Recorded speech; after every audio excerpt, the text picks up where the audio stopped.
Ada for thinking about divorcing my wife after she drunkenly exposed me to our group of friends. Guys, I literally don't know what to do after this weekend. Posting from a burner account since I am connected with a lot of friends and family on my account. The issue here happened Saturday night. We had our friend group over. There are 6 of us couples in there and we were hosting at our house. The night was progressing pretty normal, we had done dinner and were just hanging on the couches chatting. Everyone had been drinking over the course of the evening so we were all pretty comfy. My wife Amy, all names fake, was talking with one of other girls about my new job. I recently got a promotion that comes with a nice raise. The downside is that I have to travel a decent amount, up to 2 weeks a month, but only 3 to 4 days at a time at most. We were excited for the changes the extra income will provide and how it will change our future, so the travel was something we agreed to being worth it. As they were chatting, her friend Pamela was talking about how they make it work since her husband also travels for work a lot. The conversation was actually quite helpful honestly in a lot of ways, as there were some good ideas in there. That is until it happened. Heidi jokingly said, "And be sure to order some sex toys that are the same size as him so you can still have sex while he is gone." Now she was giggling, just making light of the fact that I would be gone and that the biggest challenge they had was the interruption to their sex life. No harm in this, right? That is until my wife says it. I don't think they make them that tiny. Guys, I went totally pale. Everyone stopped talking and you could just feel the awkwardness in the room. I think she realized what she had said because she tried to backpedal. But the damage was done. I just stared at her in disbelief. She just kept trying to backpedal and saying, "I'm so sorry." I just stood up and walked out. I didn't know what to say or do. I headed over to a buddy's house. I was sober, I don't drink. I didn't tell him the story, just that we had an argument. But I feel so violated by Amy. Now the backstory here, what she said is most likely true. I am not endowed, at all. I have known this my whole life basically. Any guy can back me up when I say we are all conscious of our size. I'm just under 3-inch hard. I have always been super insecure about it. But our sex life also was never lacking because I made up for it in other ways in the bedroom, and she has never lacked in the orgasm department. We just get there order ways sometimes. Now here is where I feel like the I want to divorce her. I feel so violated. I feel like I can never see these friends again. I feel like all they will be thinking about when I am around is her comment and, well, how tiny is it really?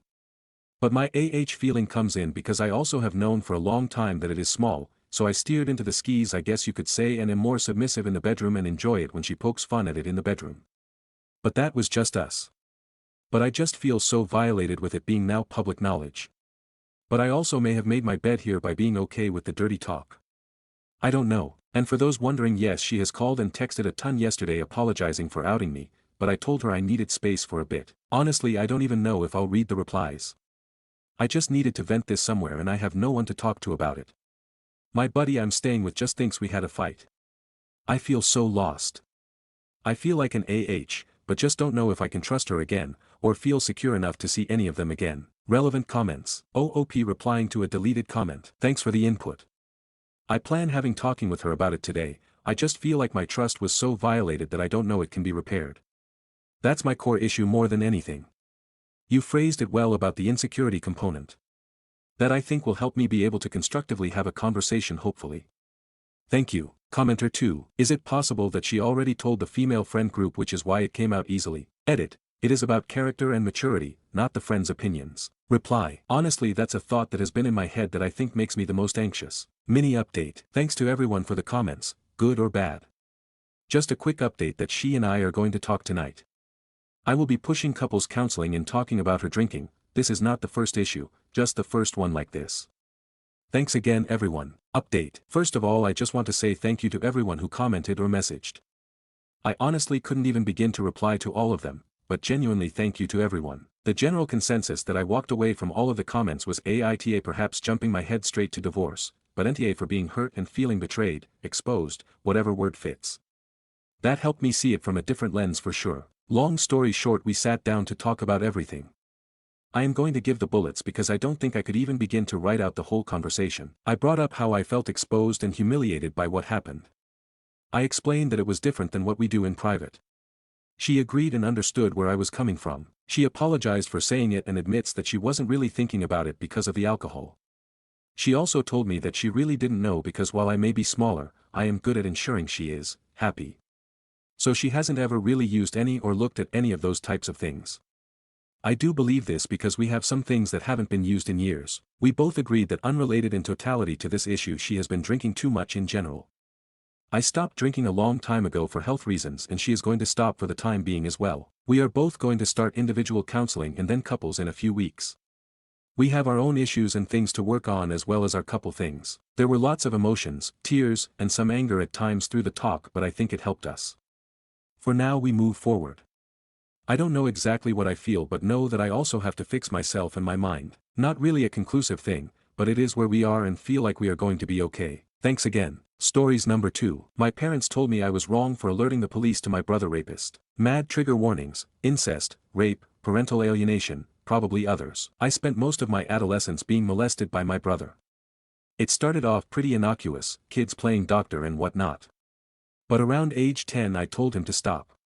He didn't stop. This culminated in me being 14, screaming my head off as he held me down to the floor. Eventually he stopped when someone came inside. A short while later, I can't remember how long, I woke up to him being in bed with an 8-year-old girl who was staying with us. As soon as I got to school that day I went to the school counselor, who obviously called the police. He ended up spending about 4 years in juvie. That very same day, my parents called me into their bedroom. First thing my mom said was, I knew something was going on, but I didn't think it was this bad. And then my dad told me, you should have come to us. We would have fixed it. You should never go to the police. If you had known something was going on, why didn't you fix it then? That was the last we spoke of it. That was 19 years ago. After he got out of juvie, I was expected to have a normal relationship with him. Treat him like a brother. My mom even had me have him as a roommate when I was escaping a DV situation. His life is now in shambles, well over a decade later. And it always feels like people blame me for ruining any opportunity he had at life. And, here I am, just expected to play nice and forget any of this has ever happened. My parents never sent me to therapy. Never even really talked about it with me besides reminding me I shouldn't go to the police. I've since found my own therapy, and am working through everything. But it's rough. I still have issues being intimate with my husband. I didn't used to. That started when my brother got out of juvie. Husband and I have been together since we were 15. I'm 33 now and there are still times this absolutely monopolizes my life. Tonight included. Thanks for listening, I guess. I never feel safe talking about this. So I appreciate you listening. Stories number 3. I came face to face with the person that molested me as a child, and robbed him. When I was in grade school, I was molested by a next-door neighbor and family friend. He was around the age of some of my older siblings. It happened a handful of times. And I will carry it with me forever. Fast forward to me being 19, and stripping in a local establishment. This guy comes in and I immediately recognize him as the abuser. I go over, reintroduce myself, but play dumb. And said something like, OMG. It's been forever, how are you? After a few minutes of catching up. I asked if he wanted a table dance, of course the pervert did not decline. We go to a dark corner. He takes a seat, pays me, and lays his wallet on the table. The whole song, I'm telling him how hot this is to be dancing for someone who knew me as an infant. And how upset my older brothers would be if they knew. Really feeding into his twisted ego. When the song neared its end, I leaned over and said, I remember everything you did to me. Then I took his wallet and emptied it. It was over $1,500. All of the color drained from his face. I don't recall ever seeing him again.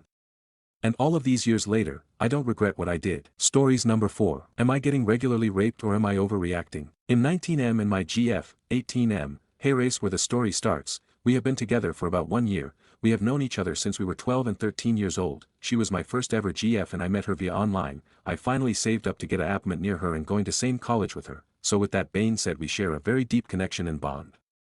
That's some background for you. With that being said, here is where I need advice on. As of 6 months ago she has been waking me up with oral sex. Keep in mind I'm fully asleep. At first I didn't mind because she was into that stuff. A month later she started putting Viagra in my water and stuff I would eat and drink for times I didn't feel like doing it with her, which I was not aware of until yesterday. But it got to a point where I would be woken up with her on top of me doing the dirty. I don't know how to feel about this. I understand she is my GF and she wants to enjoy herself, but I feel extremely uncomfortable with this. It's getting to the point where I've been trying to tell her to stop because I'm just not comfortable with it, and she tells me that it's normal for QLs to do stuff like this. She wants to explore other things like CNC, consensual not consensual, and shit like that, which I'm not into at all, but she keeps telling me I'm worthless as a partner if I don't do it and keeps telling me this is what couples do. She's done a lot of sexual stuff at a young age with other guys since we were on and off, so she's experienced with that side of things. I never was into sexual stuff, I never kissed a girl until I was 18 which was with her, so I really do want to stay with her because she means a lot to me. I feel like I'm being taken advantage of which most of the time it's the other way around so I don't really know what to do in this situation. She means a lot but at the same time I'm extremely uncomfortable with the stuff she wants to do. Please give me advice. Stories number 5. Sued by a wife who had an affair with a Catholic priest, which I had proof. I was sued by a married woman for defamation because I had a video evidence of her intimate relationship with a local Catholic priest. The evidence is a secret URL link that was hosted on my personal website for which only the Catholic Church and a few need-to-know people had a direct link to it. This was because I had reported the incident to the Archdiocese of Atlanta, Indiana hoped that they would do something since what the priest did was morally wrong at all levels. Somehow, the women knew about the video and filed a lawsuit against me for defamation and libel. I did not fabricate anything in the video, except for narrating what actually happened in the sequence of events.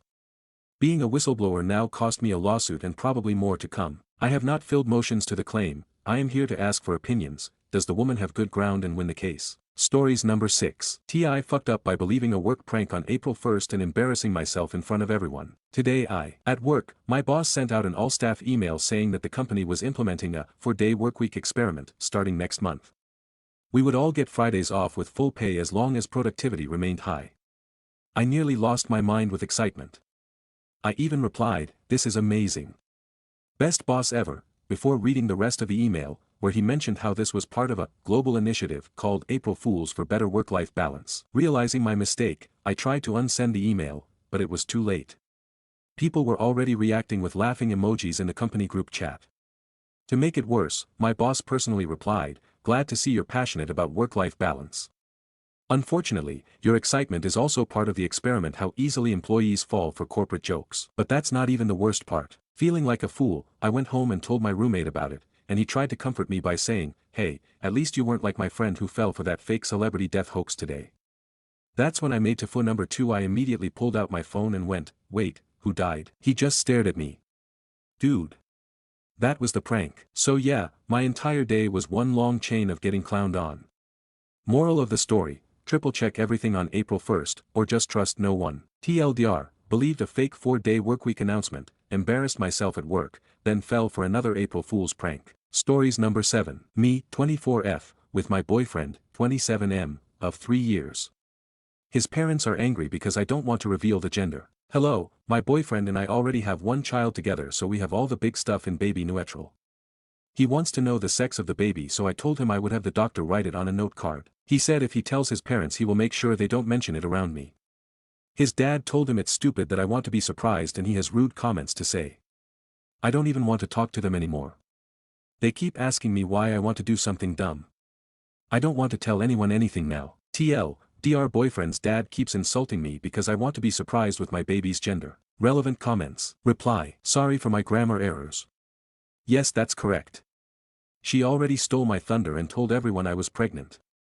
She posted the sonogram on Facebook without my consent. Commenter 1. Why doesn't your boyfriend call them out for this bullshit, and for insulting you? Reply. He doesn't want to hurt their feelings.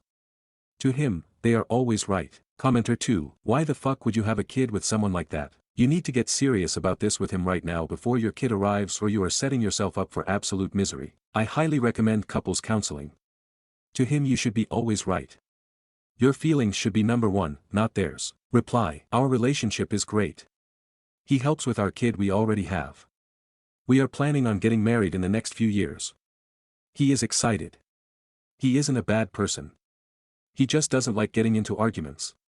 His parents are paying off his college so he wants to be nice. Update. Hi everyone, I'm so happy I talked to my boyfriend last night. I told him all the hateful things his parents said to me and he called them. He told them not to contact him or me unless they say sorry and get their heads out of their ass. He said it's our baby and I'm the one carrying it so it's my choice to keep it a secret. He kept saying sorry and he will always be by my side no matter what. So he proposed and I said yes. Excuse me for my grammar errors.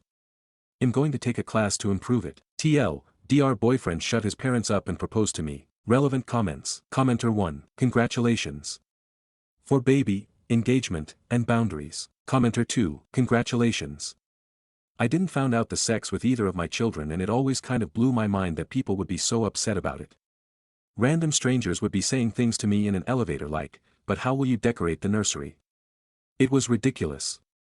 For what it's worth, those moments in the hospital when I heard my husband yell out, "It's a boy," are my most cherished memories. Stay strong. Commenter 3, what?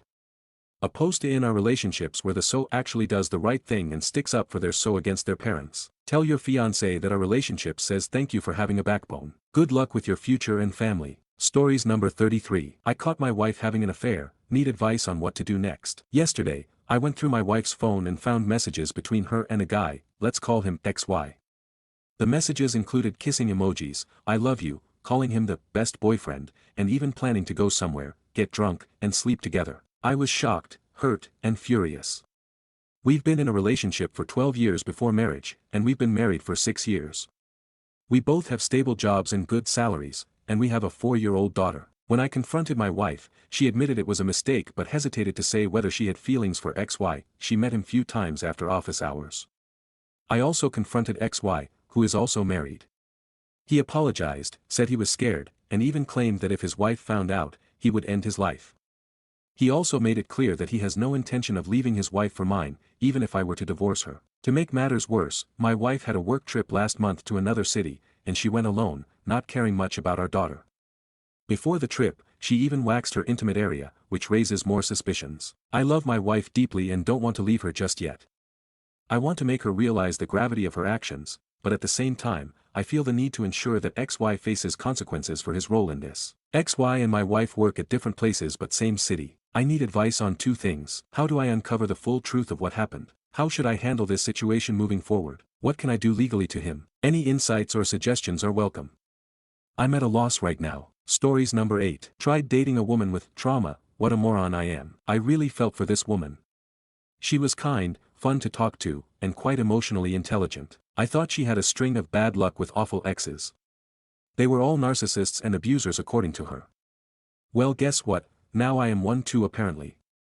What a coincidence. After months of listening to me, trauma excuses for why she can't do the most basic of human things, I had enough and directly told her some of the issues I've been having.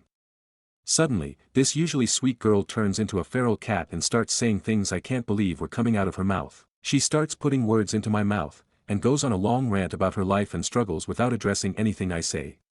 Calling her out on this just made things worse. Now I'm doubting if anything she even said was true. At least she has a new chapter in her trauma dump novel she reads to everyone that will listen. I feel so stupid feeling sorry for her. Stories number 9. Aita for telling my wife's affair partner about their affair. I 37, M, have been married to my wife 37, F, for 11 years and together for 16.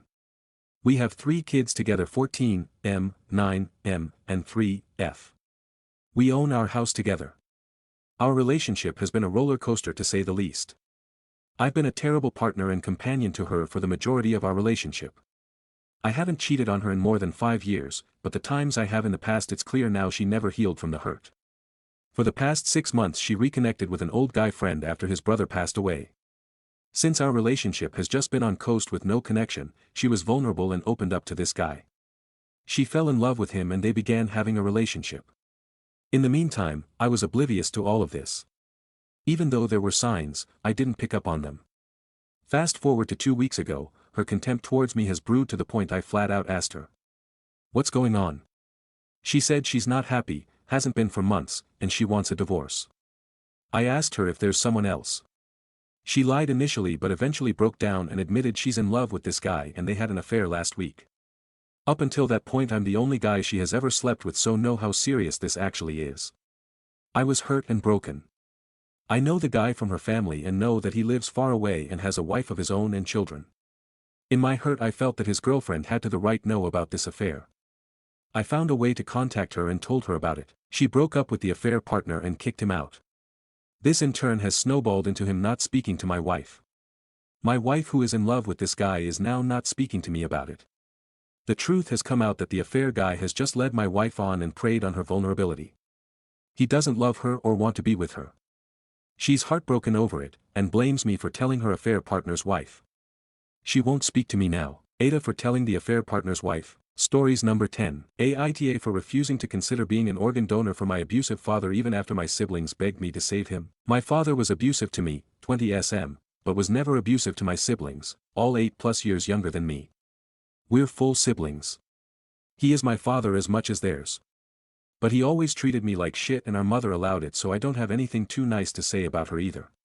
In her own way she tried to be there for me. But she didn't save me from him, and she sure as hell didn't prioritize making my life better. The abuse my father inflicted on me was physical and emotional, and it lasted my entire childhood. I know he never did the same to my siblings. They told me, and I know not everyone can see it, but I have witnessed him with them and the difference is night and day. I'd even say he was a good parent to them, and if I didn't exist he could be called a good father overall. But I was there and he did abuse and hate me. He didn't care what happened to me. I'm not going into specifics about which organ or what his condition is. But my father is now sick and needs a transplant. Think kidney or liver. I'll also say it wasn't self-inflicted, this condition, because I know that gets asked when stuff like this comes up. My mother and siblings were all tested and didn't match. My father's siblings and some of their kids were tested and there wasn't a match. Some of his friends got tested and they weren't a match. They have him on the transplant list, but he gets sicker and they don't know if a match will come forward in time. My siblings reached out to me to ask me to get tested and donate if I'm a match. They told me it's looking really bad and he could die. They said they can't lose him and they know I hate him, they know he put me through hell and abused me. But they wanted me to do it for them instead of him. So they can have him for another however many years. They were pleading and frantic and even offered to make sure I got some money from our parents to make up for everything. I felt bad for them and how awful they felt, but I told them I couldn't put myself through something like that to save his life. I said even for them it was too big of an ask. They brought up how serious this is again and I told them I know, but it won't be from me if he gets what he needs. I told them I needed them to accept it and focus on being there with him. They said some stuff after. I won't go into it all, and I'm not even mad because they're still so young and their experience with the man is so different than mine. None of them were ever abused, but I have grappled with should I have agreed for them. At least getting tested and knowing if everyone else wasn't a match, the likelihood I would be was tiny anyway, and I could have spared them the upset. Aita. Stories number 11. Aita for not telling my wife and Asael that my friend got married. I, 35M, grew up with 3 other friends. The 4 of us were only children and lived in nearby houses, which allowed us to spend a lot of time together, so we practically grew up as brothers and I consider them as such. One in particular, Jake, 36M, has always been lucky with ladies. You could say he's a very good-looking guy and has an established career, an excellent catch, I suppose. About 8 years ago, I moved in with my then-girlfriend, 35F, and Jake and the rest of my bros visit us often. One afternoon, my girlfriend's sister, 33F, came to visit while Jake was at our house, and they met. Sil develops a crush on him immediately. When my girlfriend told me about it, I felt compelled to warn her she shouldn't get too close to him if she intended to have a long-term relationship. You see, Jake was mostly into one-night stands at the time and didn't believe in commitment. He was not the type to just use women for pleasure like a predator, but I had heard him tell a couple of them several times in a very cold way not to get their hopes up. He broke many hearts. Despite my warnings, she didn't listen and for 2 years made it her personal mission to seduce him. He was initially friendly and even flirty with her, but quickly turned to ignoring her when I told him I would be pissed if he messed up things enough to affect my own relationship. She never found out what I said and nothing else happened between them until my wedding day. Jake and some other friends drank too much, and at some point, Jake ended up in bed with Sil. He called me a few days later to apologize for any trouble he may have caused. I was confused, didn't know what he was talking about, but he then told me he drank too much that night, and all he could remember was waking up in Sal's apartment the next morning with no clothes on and a massive hangover to her making him breakfast. All he could manage to do at that point was take his clothes and get the hell out of there. Sil didn't like that at all, and although he apologized to her later via text and in the most polite way possible made it clear that what had happened was a mistake and he wasn't interested in pursuing anything romantic with her because any issues between them could create conflicts between my wife and me in the long run, she was still furious. I had the opportunity to read their conversation and I can say he wasn't hurtful or cruel to her. He apologized several times and repeated that it was all his fault for not preventing things from going that far, but I could understand that running out of a girl's apartment and telling her that you basically don't want to have anything to do with her after getting intimate was a bad move. I was quite angry with him at first. He shouldn't have drunk to the point of being unaware of his actions, but I didn't think that was too big of a deal in the end. After all, I had warned Sil that this would happen. Like an hour after I had spoken to Jake, Sil called my wife crying saying he had used her and was now throwing her away. I don't have all the details of their conversation, but my wife was furious. She was comforting her sister by calling Jake all kinds of things. Meanwhile, I just resigned myself to wait for everything to resolve by itself. At the end, Sil convinced my wife to ask me to cut off all contact with Jake and thus prevent the two of them from crossing paths again. Of course, I didn't agree. That would not only be a punishment for him, but for me. He was like a brother to me, and I didn't think it was fair for him to bear all the blame. Not to mention I would have to lose one of my best friends. The best I could offer was to stop inviting him over to our house and to not mention him in front of wife or Sil. My wife reluctantly agreed, and for several years I only got to see my friend a couple of times every other month and even less when my son was born. I started working from home to take care of the baby and so my wife wouldn't have to bear the entire burden. A couple of years later, when she became pregnant with my daughter and had to remain on bed rest until birth due to some health issues, communication between Jake and I switched to strictly by phone. 2 weeks ago, I finally felt enough time had passed since the incident, 6 years to be precise, and it wouldn't be a problem inviting him over again. I told my wife I wanted to hold a get-together at our house and invite my brothers and their families over, including Jake. She thought it was an excellent idea. Most of them had children almost the same age as ours and it could result in a very fun evening. We got all prepared and the day arrived. Finally, after years, I was able to get together with all my best friends like old times. The children were playing together in the backyard while my bros, their partners, and I were enjoying the barbecue. Everything was going well until I heard my wife a mischievous laugh behind me. She had left the house shortly after Jake's arrival. She was looking towards the entrance. Sil was coming in, wearing a very tight and revealing dress and was walking towards us as in a triumphal parade, all while looking subtly towards Jake's direction with a cocky smirk. She sat next to my wife and didn't say anything at first, so we just continued chatting, but then as we were talking about how much our lives have changed after marriage, she started throwing comments about how stupid man can be, letting escape the opportunity to have a good woman by their side just because they are afraid of commitment, not realizing how lucky they may have been until it is too late, all while posing like she was the ultimate prize. I guess both Sil and my wife were too busy with their show to notice the rest of us exchanging uncomfortable looks, and even worse, sitting next to Jake was his very pregnant wife, to whom he has been married for almost 4 years. I cleared my throat, trying to get my wife's attention, and whispered into her ear who the woman whose presence she seemed unaware of was. My wife turned red like a tomato and ran into the house in horror, dragging her confused sister by the arm. They did not return to the gathering, and I decided to end it shortly after. When everyone had left and I put the kids to bed, I went to talk with my wife and Sil. They were in the master bedroom, both crying in embarrassment.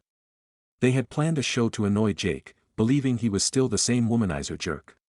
They wanted him to feel regret for rejecting Sil. I don't understand what they thought they would accomplish. Even if he were still single, after 6 years the chances of him feeling something for her or even caring for her existence were far from certain. I told them that, and they exploded in anger, blaming me for their humiliation. They believe it was my fault for not informing them that he was now married. Jake's engagement and wedding happened during my daughter's risky pregnancy, when my wife and I were too focused trying not to lose our baby. So, I couldn't attend any of the events, and I guess with everything going on I never got to tell my wife anything about my best friend's romantic life. My wife and I were the only ones at the barbecue, and Sil obviously, who had not attended Jake's wedding, so Sil's behavior looked odd and overall ridiculous. Now, I'm being accused of causing their public shame by not telling them about Jake's personal life. Honestly, I have no idea how almost 4 years passed without the topic coming up in any conversation between my wife and me. I think I just got used to not talking about him after the incident.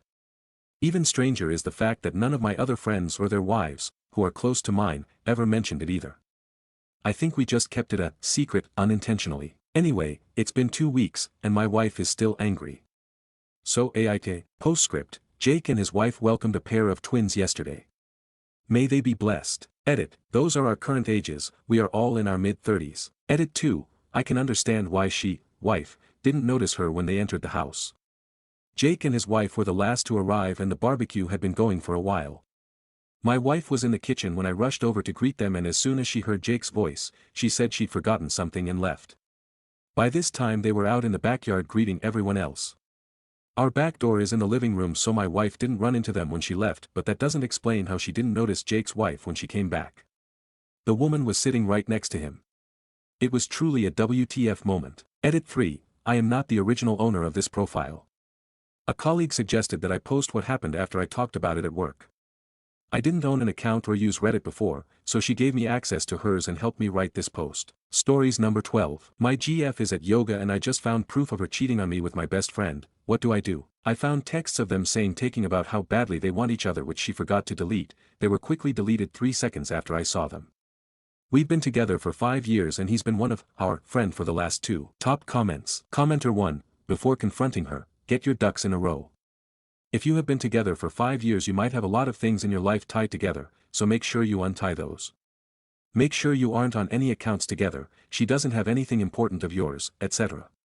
Once you are ready, then drop the bomb. Commenter 2, leave quietly. Don't make a scene. Don't text or call her and him. Pretend it didn't hurt you. Walk away. Don't answer any calls, text. I wish you the best, brother, stay strong.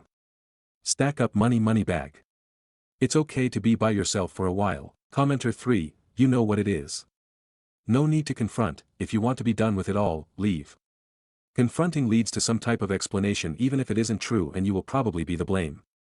Walk out of her life and move on. Update. Hey everyone, I wanted to share an update since a lot of people were asking how I found out and what happened next. So, here's the rundown. While my ex-girlfriend was at yoga, I was on her computer and saw the notifications popping up.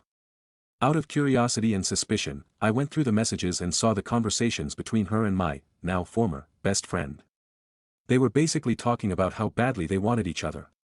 The moment she realized someone was reading her messages, she started deleting them. After reading those messages, I packed all her belongings, every gift, every item she left at my place, and put them all in her car. Her car was parked at my house because she went to yoga with my mom. Yeah, a messed up situation. And, in a moment of anger, I may or may not have poured milk underneath her car mats, allegedly. Once her things were packed, I messaged her telling her I knew everything. I told her the messages were deleted too late and that when she got back, she needed to leave. While on her laptop, I also messaged my ex-friend saying, he knows. All he responded with was, what happened? She tried sending and deleting messages to him, trying to clarify that it was me using her laptop, so I just stopped engaging and blocked both of them immediately. Now, here's where it gets complicated. We were 50-50 partners in a company we started together. She's been asking for the company and demanding money I owe her from things we paid for together. So, I sent her the buyout clause, which states that a capital investment of about 4 times my salary has been made to this business. Meaning, half of that needs to be paid to me. I haven't heard from her since. I guess that's where things stand now. Not sure what's going to happen next, but I wanted to update you all. Thanks for all the support and advice. It really helped me keep my head straight during this whole nightmare. P.S. So many disgusting weirdos asking me for her nudes, is this normal or bots? Relevant comments. Commenter 1, contact a lawyer. Reply, I have done. He is the one drawing up the buyout contract for this business. Commenter 2, I think you let your so-called best friend off too easy. Reply, I agree. But I was in therapy today discussing this and my therapist thinks I should talk to him and hear his side.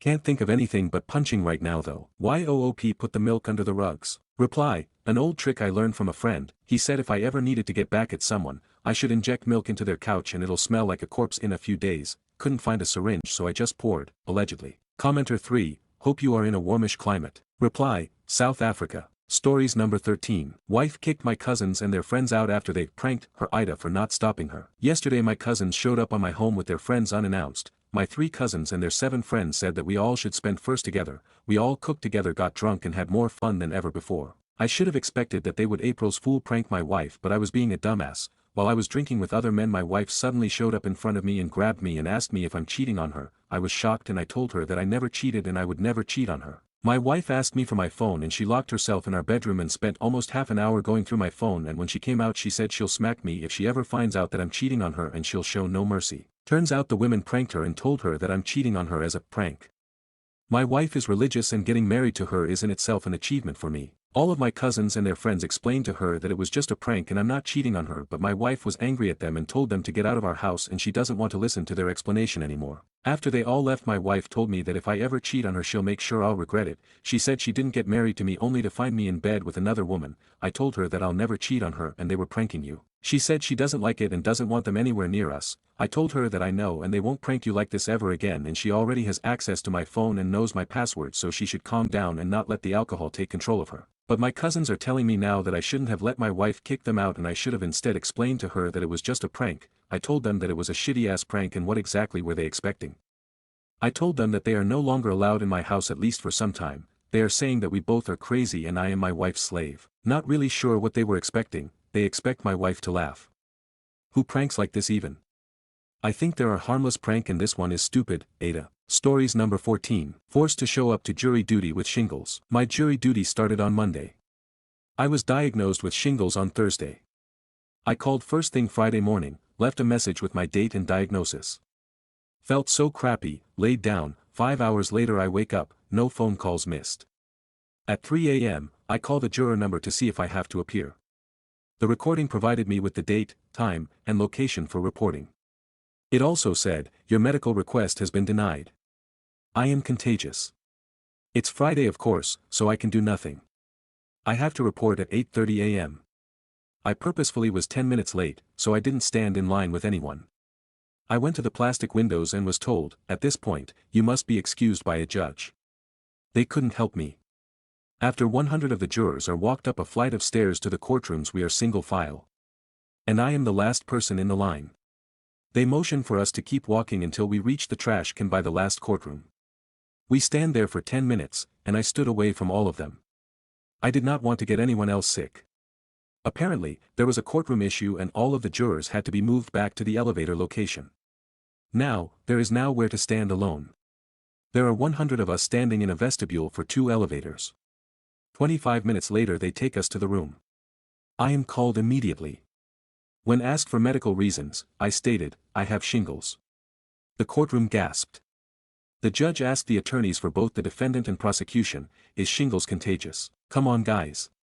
There has to be a better way to do this. Stories number 15. My coworker, 18M, put me, 22F, on a "hear me out" cake and posted it online. Do I take action in some way? I work at a diner as a waitress with this kid, let's call him John. John has always seemed pretty chill and busses my tables. Sometimes we chat if we are closing together, usually about school, as he started college not too long ago and I am almost graduated with my BA. Ultimately, we are friendly but not friends. Last week he said that he was part of a group chat with a handful of other coworkers on Instagram and asked if I wanted to join. I said sure because I haven't connected with people at the diner that well and figured it was worth a shot. We swapped Instas. The group chat is very normal, friendly banter between coworkers. Yesterday, I see that John posted a reel of him and a couple of his buddies doing their take on a "hear me out" cake, which is usually a very light-hearted and funny way of saying you would get with what are typically fictional and mostly animated characters. The entire cake adhered to that concept, except toward the end, when my face, a picture that he must have screenshotted from one of my posts, is stuck on the cake. I was the only real person on that cake, and John actually made a comment about how attractive I was and that he wished that he could hit that, but doubts he has a chance. I feel insanely grossed out and kind of violated. I want the video taken down, but I'm not sure if I have the right or authority to do that. I ranted about this to my sister, and she told me to just take it as a compliment and be glad that someone thinks I am pretty. It feels wrong doing that. Is this grounds for taking this issue to higher ups? I don't know if I am comfortable working with him at the moment. Do I just take care of this myself and tell him that it makes me uncomfortable and I want him to take it down?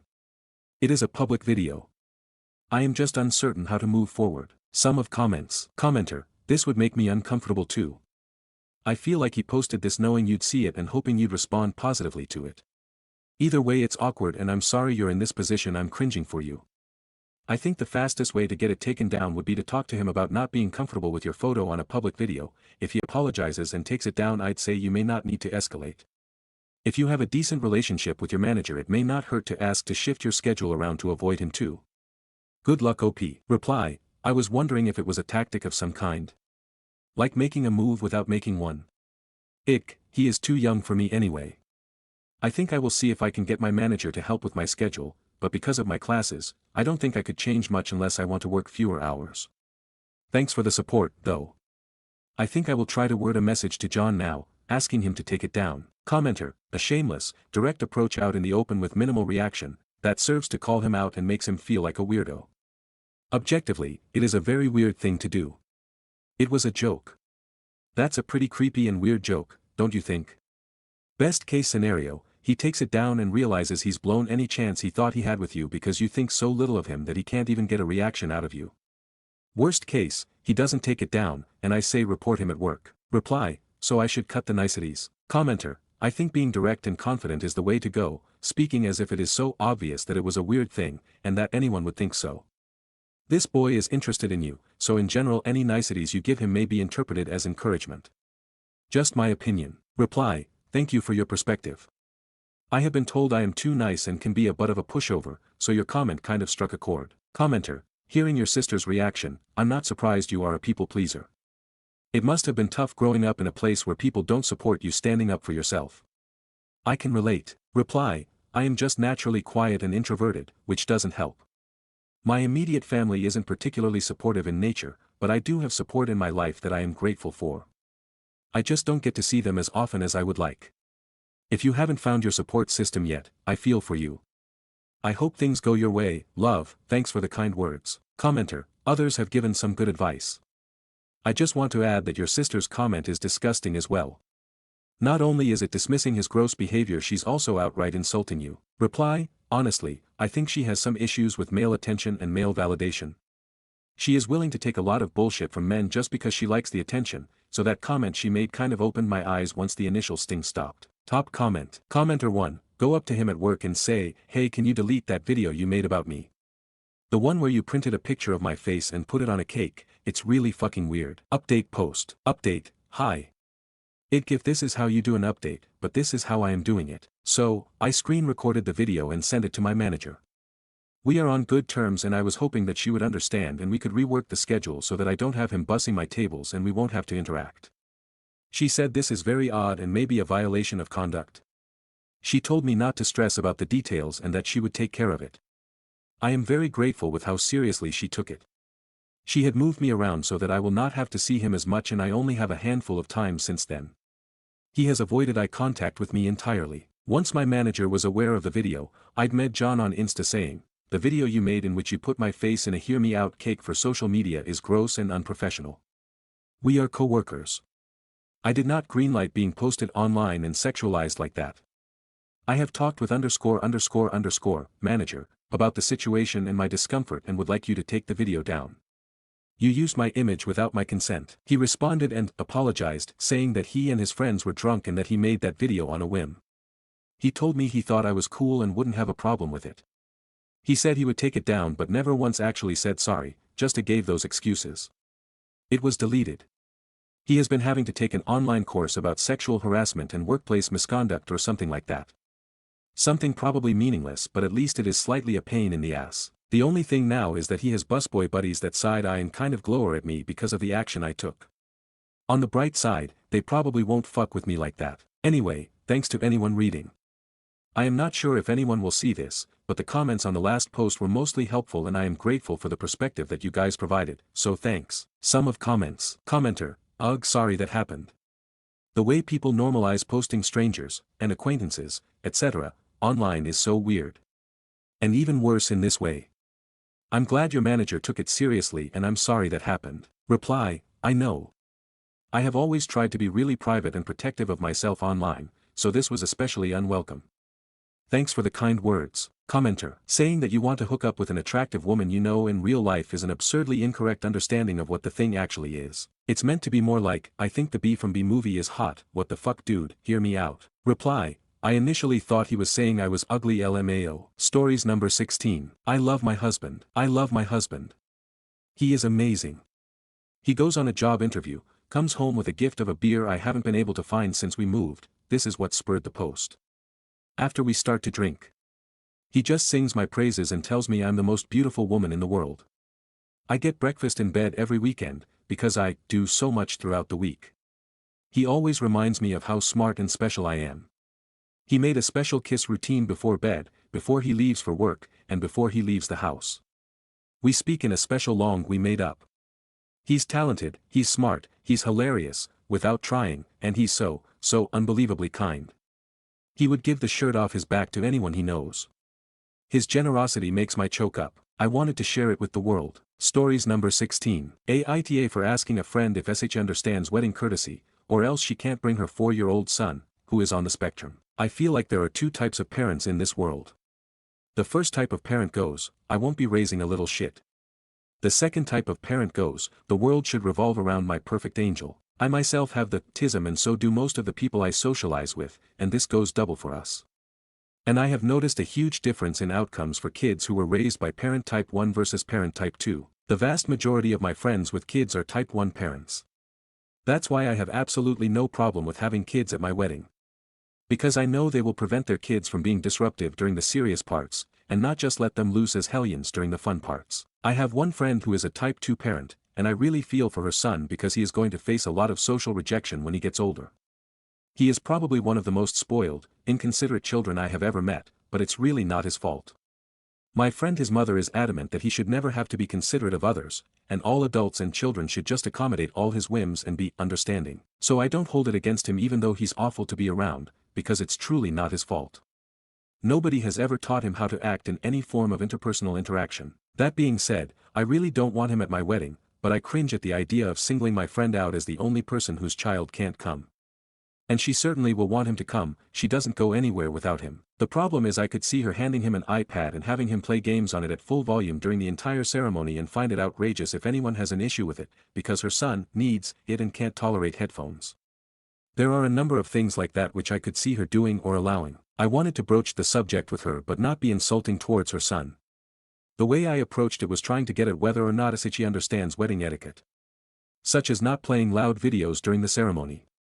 I just wanted to figure out if there would be any issues, but apparently this approach made me an asshole according to her. Stories number 17. Landlady thought I was in an illegal relationship. My BF and I went for a tour of an apartment we may be interested in yesterday.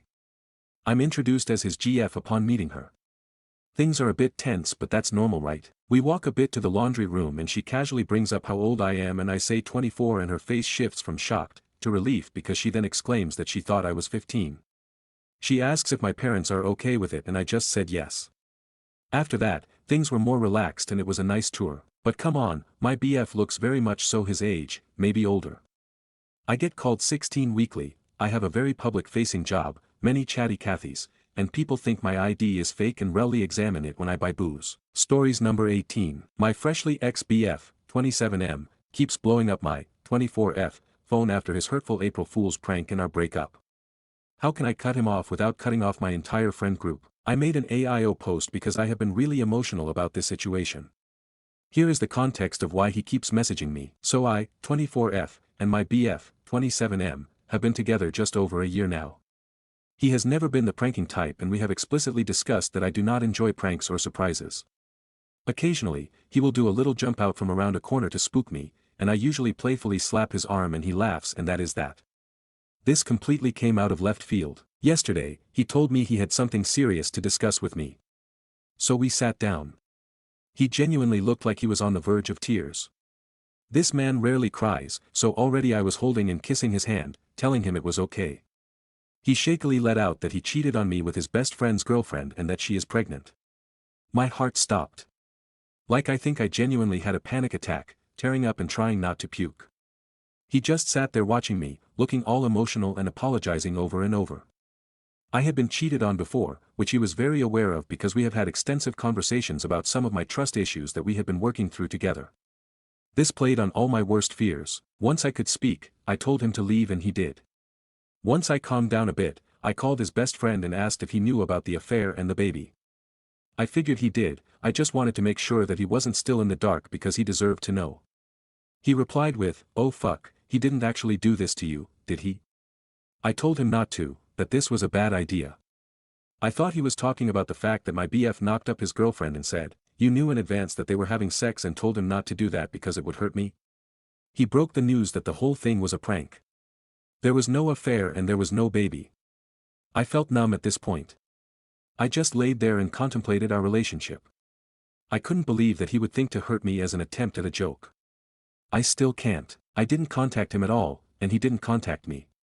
I was waiting for him to show up and tell me it was a prank but he never did, until about 6 p.m.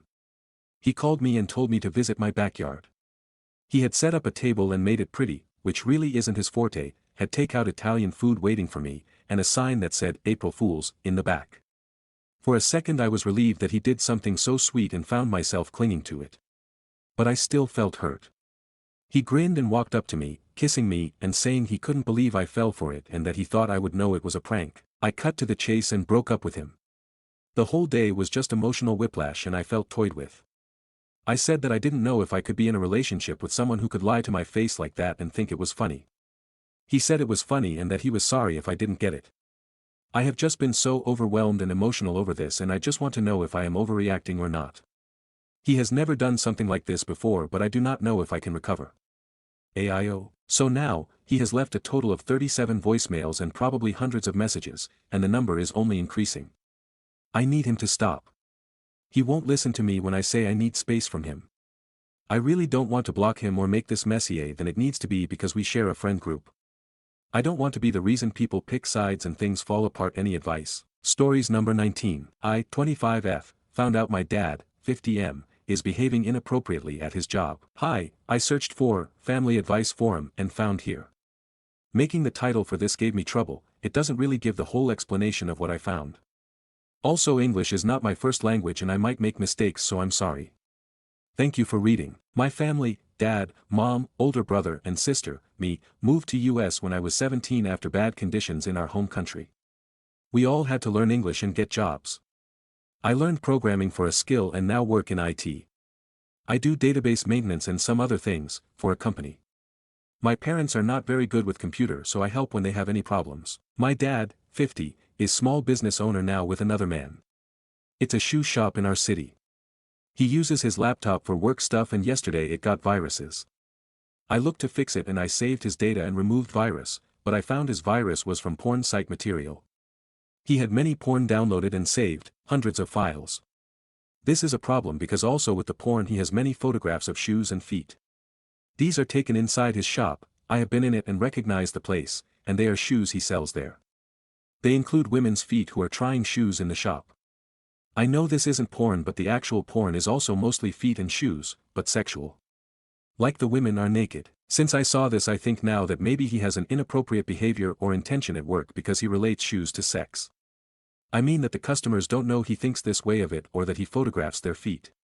I'm concerned about this. My question is what should I do with what I found?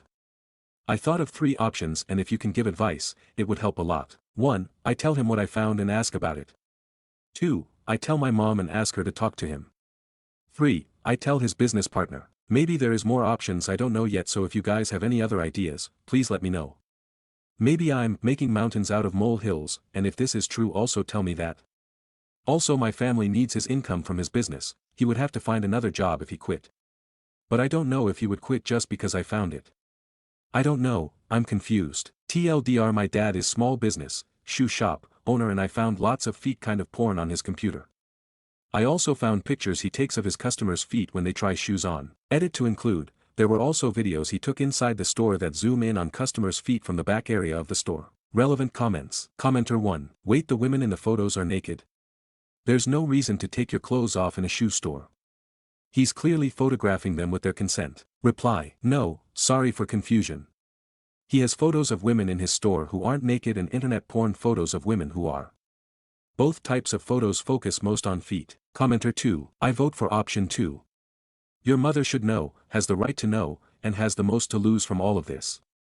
She really does have a right to know that her husband is jeopardizing the marriage and financial foundation of the family. Reply. I worry to tell her because 2 years before he cheated.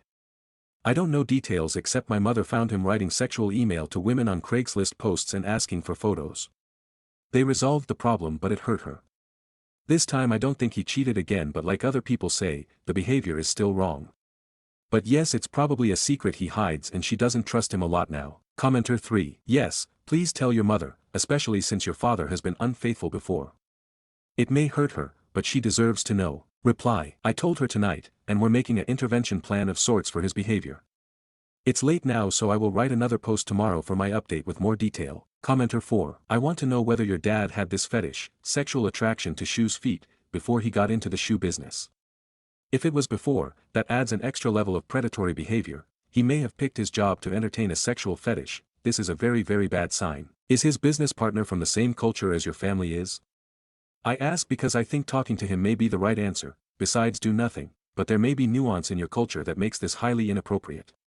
If you think you can talk to his coworker without it being considered disrespectful or taboo that might prevent your dad from ever knowing you know, saves you from some awkwardness.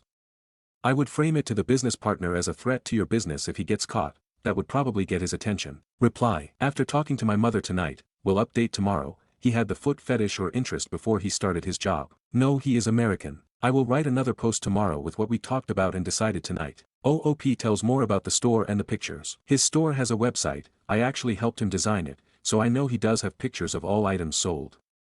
People can order online. These are good quality pictures and are all on his site. They're only of shoes, not anyone modeling shoes. None I saw in the porn files were pictures from the site, or vice versa. The photos I found, on other hand, were not good quality. They were clearly phone photos, not professional like on his site. Some were blurry, some had angles not straight. The shoe shop sells both male and female shoes, but he and his partner don't divide work by gender. Update. Hi, I know I posted this months in the past. Things are very different now. I remembered the post and thought I should tell the forum what happened. This month my parents will finalize their divorce. My dad has lied to my mom a lot about the matters of the first post. I took the advice to tell my mom about the pictures I found on my dad's laptop. Summary. While removing a virus I discovered he had photos and video of women's feet inside the shoe store he runs. The opinion of the forum was he has foot fetish and should not be practicing it at work with unknowing people. Many people said I should tell my mother. So I told her, and I remember when I told her she had weird reaction, she said, "Oh God, he still does it?" It turns out she caught him having these pictures in the past. She told me that 2 years ago when she caught him trying to cheat through emails, it was asking for pictures of feet. After that she searched the rest of his phone and found feet pictures from the store. There were some pictures of shoes there that he masturbated on. When she saw these, she only told me and my sister that he tried to cheat, not the whole story. So until now that was all I knew. She continued to tell me more. After she caught him 2 years ago, she told him to stop cheating online, taking creepy pictures of customers, and masturbating with shoes he sold. She started to look at his phone sometimes since then to check and hadn't seen anything bad. But I realized it's because he uploads photos to the cloud, deletes from phone, then saves to his laptop. She doesn't have access to the laptop so she never finds it. That was the first part of my mother's story. She was very upset to realize he kept doing it and hides it. I asked should we warn his business partner because maybe he can make him stop. From your advice I also told her about legal problems are possible. But she started to cry and said if he still does it, then his partner does too. His partner has the same fetish. That's the second part of her story. What happened was, when she discovered all the stuff 2 years ago, she asked why he does it and he denied doing anything a lot at first but then said it's a side business. They both take these pictures of people's feet who don't know and then sell them on the internet. I guess guys on the internet with this fetish buy candid photos of feet. In his shop is easy place to take those pictures together and make a lot of money. He got angry at her and said he knew she wouldn't like it, but we need the money. If you remember, my family was poor immigrants, and she should thank him. He believed he didn't hurt anyone. My mom told him it was the wrong way to make extra money and thought they, or at least he, stopped it. Because after that she didn't see more pictures. She never told anyone about this. Only me because I brought it up after my last post. She feels a lot of shame and disgust. She blames herself for not noticing and not being more strict at the time. She also blames herself for not paying attention to his fetish in the past, and seeing the red flag. They were arranged marriage at a young age, and in our home country it was hard life. Sometimes we were in danger so with these things his fetish was not the big problem and she didn't notice it often. Then when we came here and he took work at the shoe shop, and then became co-owner, and she found the pictures, then she saw signs in the past that he had foot fetish problem. It was too late because he had the job and supported our family. After we talked she realized what has been going on the whole time. He and his partner never stopped. The next month, we tried to convince him to stop and suggested therapy. This was another advice my first post got. He refused therapy, and kept hiding pictures. Because of the dishonesty and shame, my mother was led to divorce. She can't trust him. She told her lawyer what he does. I don't know what will happen but there is an investigation. Financially I think we will be okay. My older brother, who lived in another state, transferred here to help support mom. His company employs him here now. My older sister also got another job. We will all support each other. I have to face the fact I never truly knew my dad. He was a good father and always wanted to protect us. I didn't know he did this too. He was strict, but good to me and my siblings, but not to my mother or other women. We still say he should try professional help, he denies. He pretends this never happened, he thinks my mom is going crazy. I can't change that, but I hope he'll get better one day. Thank everyone for reading and advising my first post. Sorry for any bad English. TLDR, I learned from my mom that my dad took foot fetish pictures with his business partner for years, to sell online. She told him years ago to stop, but he hid it. He also tried to cheat on her. He doesn't believe he did wrong. Now they're divorcing because she doesn't trust him. Stories number 20. My girlfriend purposely threesome and I'm kinda baffled. My 20M, girlfriend, 20F, asked me if I wanted to have a threesome. All of a sudden that we had this conversation a lot and she wasn't okay with it before. When I asked her what made her change her mind, she told me she heard from a coworker, F, that it was sensual and really fun, which makes it even weirder. She isn't though the type of person to have a change of heart this easily, and I'm afraid it might affect our relationship poorly. Edit, it was a April Fool's joke that she thought would be funny. Now she is mad after twisting the subject 10 times. I don't like sharing her, but deep down I would like having a threesome, and she got mad that I half-heartedly said yes. Stories number 21. Overheard my 33M wife, 32F, of 1 year say she doesn't love me on the phone, and now I'm reevaluating my marriage. My 33M wife, 32F, and I have been married for 1 year this Monday, but have been together for 3 years. My truck broke down when I was getting home from work, so I got a ride from a friend. His car is really quiet compared to my truck, so my wife didn't hear it pull into the driveway. I quietly unlocked the door because I wanted to surprise her, but she was on a video call with a friend in the kitchen, so I just listened. They were talking about marriages when her friend asked her why she got married to me when she doesn't even love me. She answered, "I love how much he loves me, he's nice." From the start of our relationship I had a sense that I loved her more than she did me, as I was always clingy and affectionate all the time, but I just thought she wasn't affectionate in general. At the time what she said hurt but also confused me, so I just stood there behind the wall for about 15 minutes trying to make sense of what I heard. I eventually came out and acted normal, explaining about the truck and my day and whatnot, but later that evening I confronted her by saying I came home a bit earlier and ended up overhearing what she said on the video call.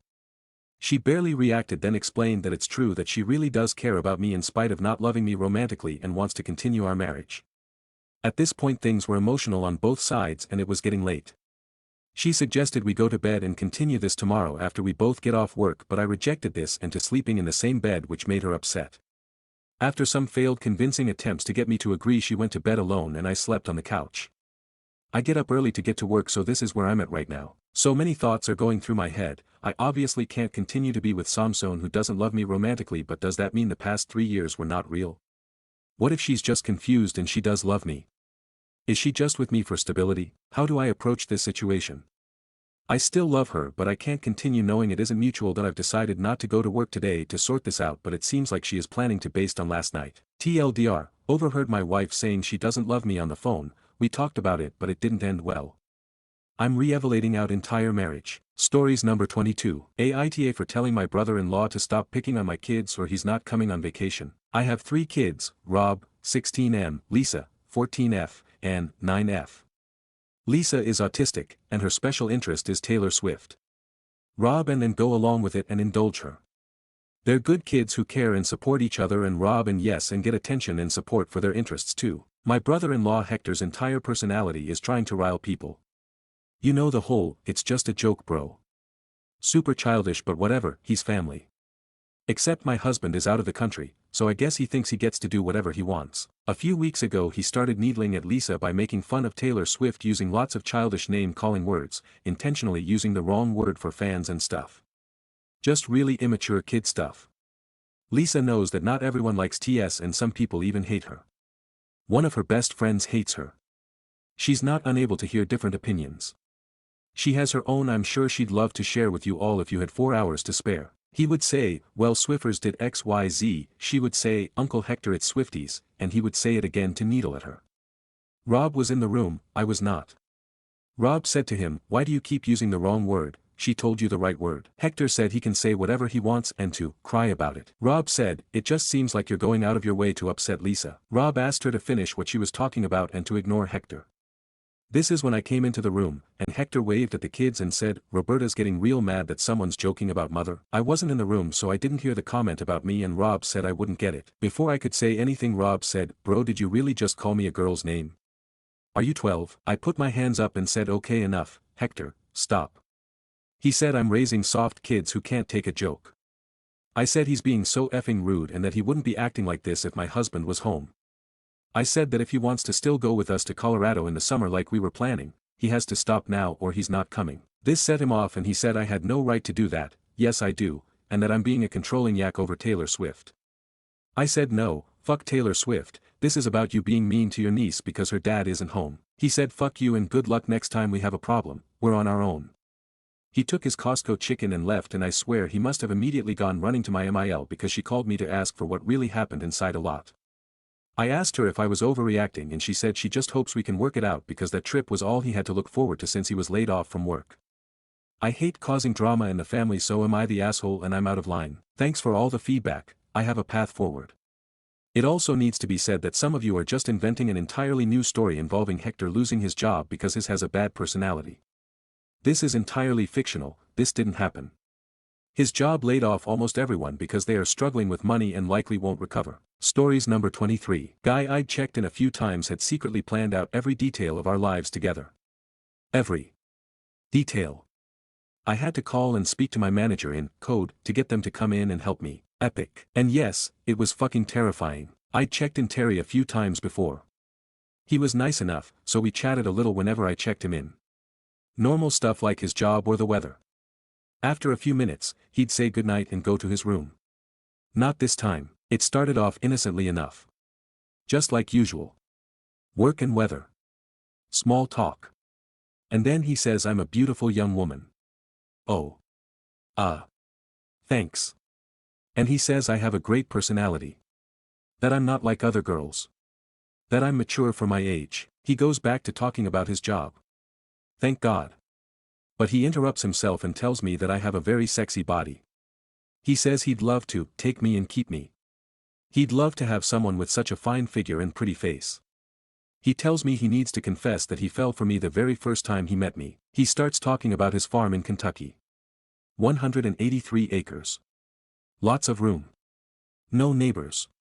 No neighbors to notice you have a woman locked in your basement. Lots of room to bury the bodies. It's up in the mountains. He says he's going back there this week and wants me to come with him. He tells me he's leaving Tuesday afternoon and that everything is ready for me. He suggests I call my mother so she doesn't worry about where I've gone. And he suggests I leave a note for any friends so they know I'm being taken care of. I manage a forced laugh, and he tells me he's serious and that he's got it all planned out. He starts telling me about the details he's figured out. How we'll file for taxes together. He pays a lot in taxes now but they'll be a lot less when we're married because he's a veteran. How that works. Financial responsibilities. He's the primary breadwinner but I'll be the one managing the finances and using his money to pay our bills. Budgeting for utility bills, saving on water and electric for both of us. Where I'll work and how many hours I'll work, at the convenience store near the bottom of the mountain, part-time. How I'll travel to that job, I'll leave my car behind, he'll buy me a new one. How we'll split household responsibilities, he will do the majority of the cooking while I take care of the cleaning. We'll both pitch in to take care of the farm. He wants me to redecorate and rearrange the house to look more cohesive since he isn't much for interior design.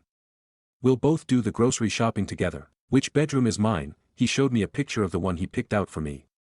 He said eventually he hopes I'll be sleeping in the master bedroom with him. Which bedroom my mother will stay in when she comes to visit me, she can stay as long as she likes. He'll cover airfare.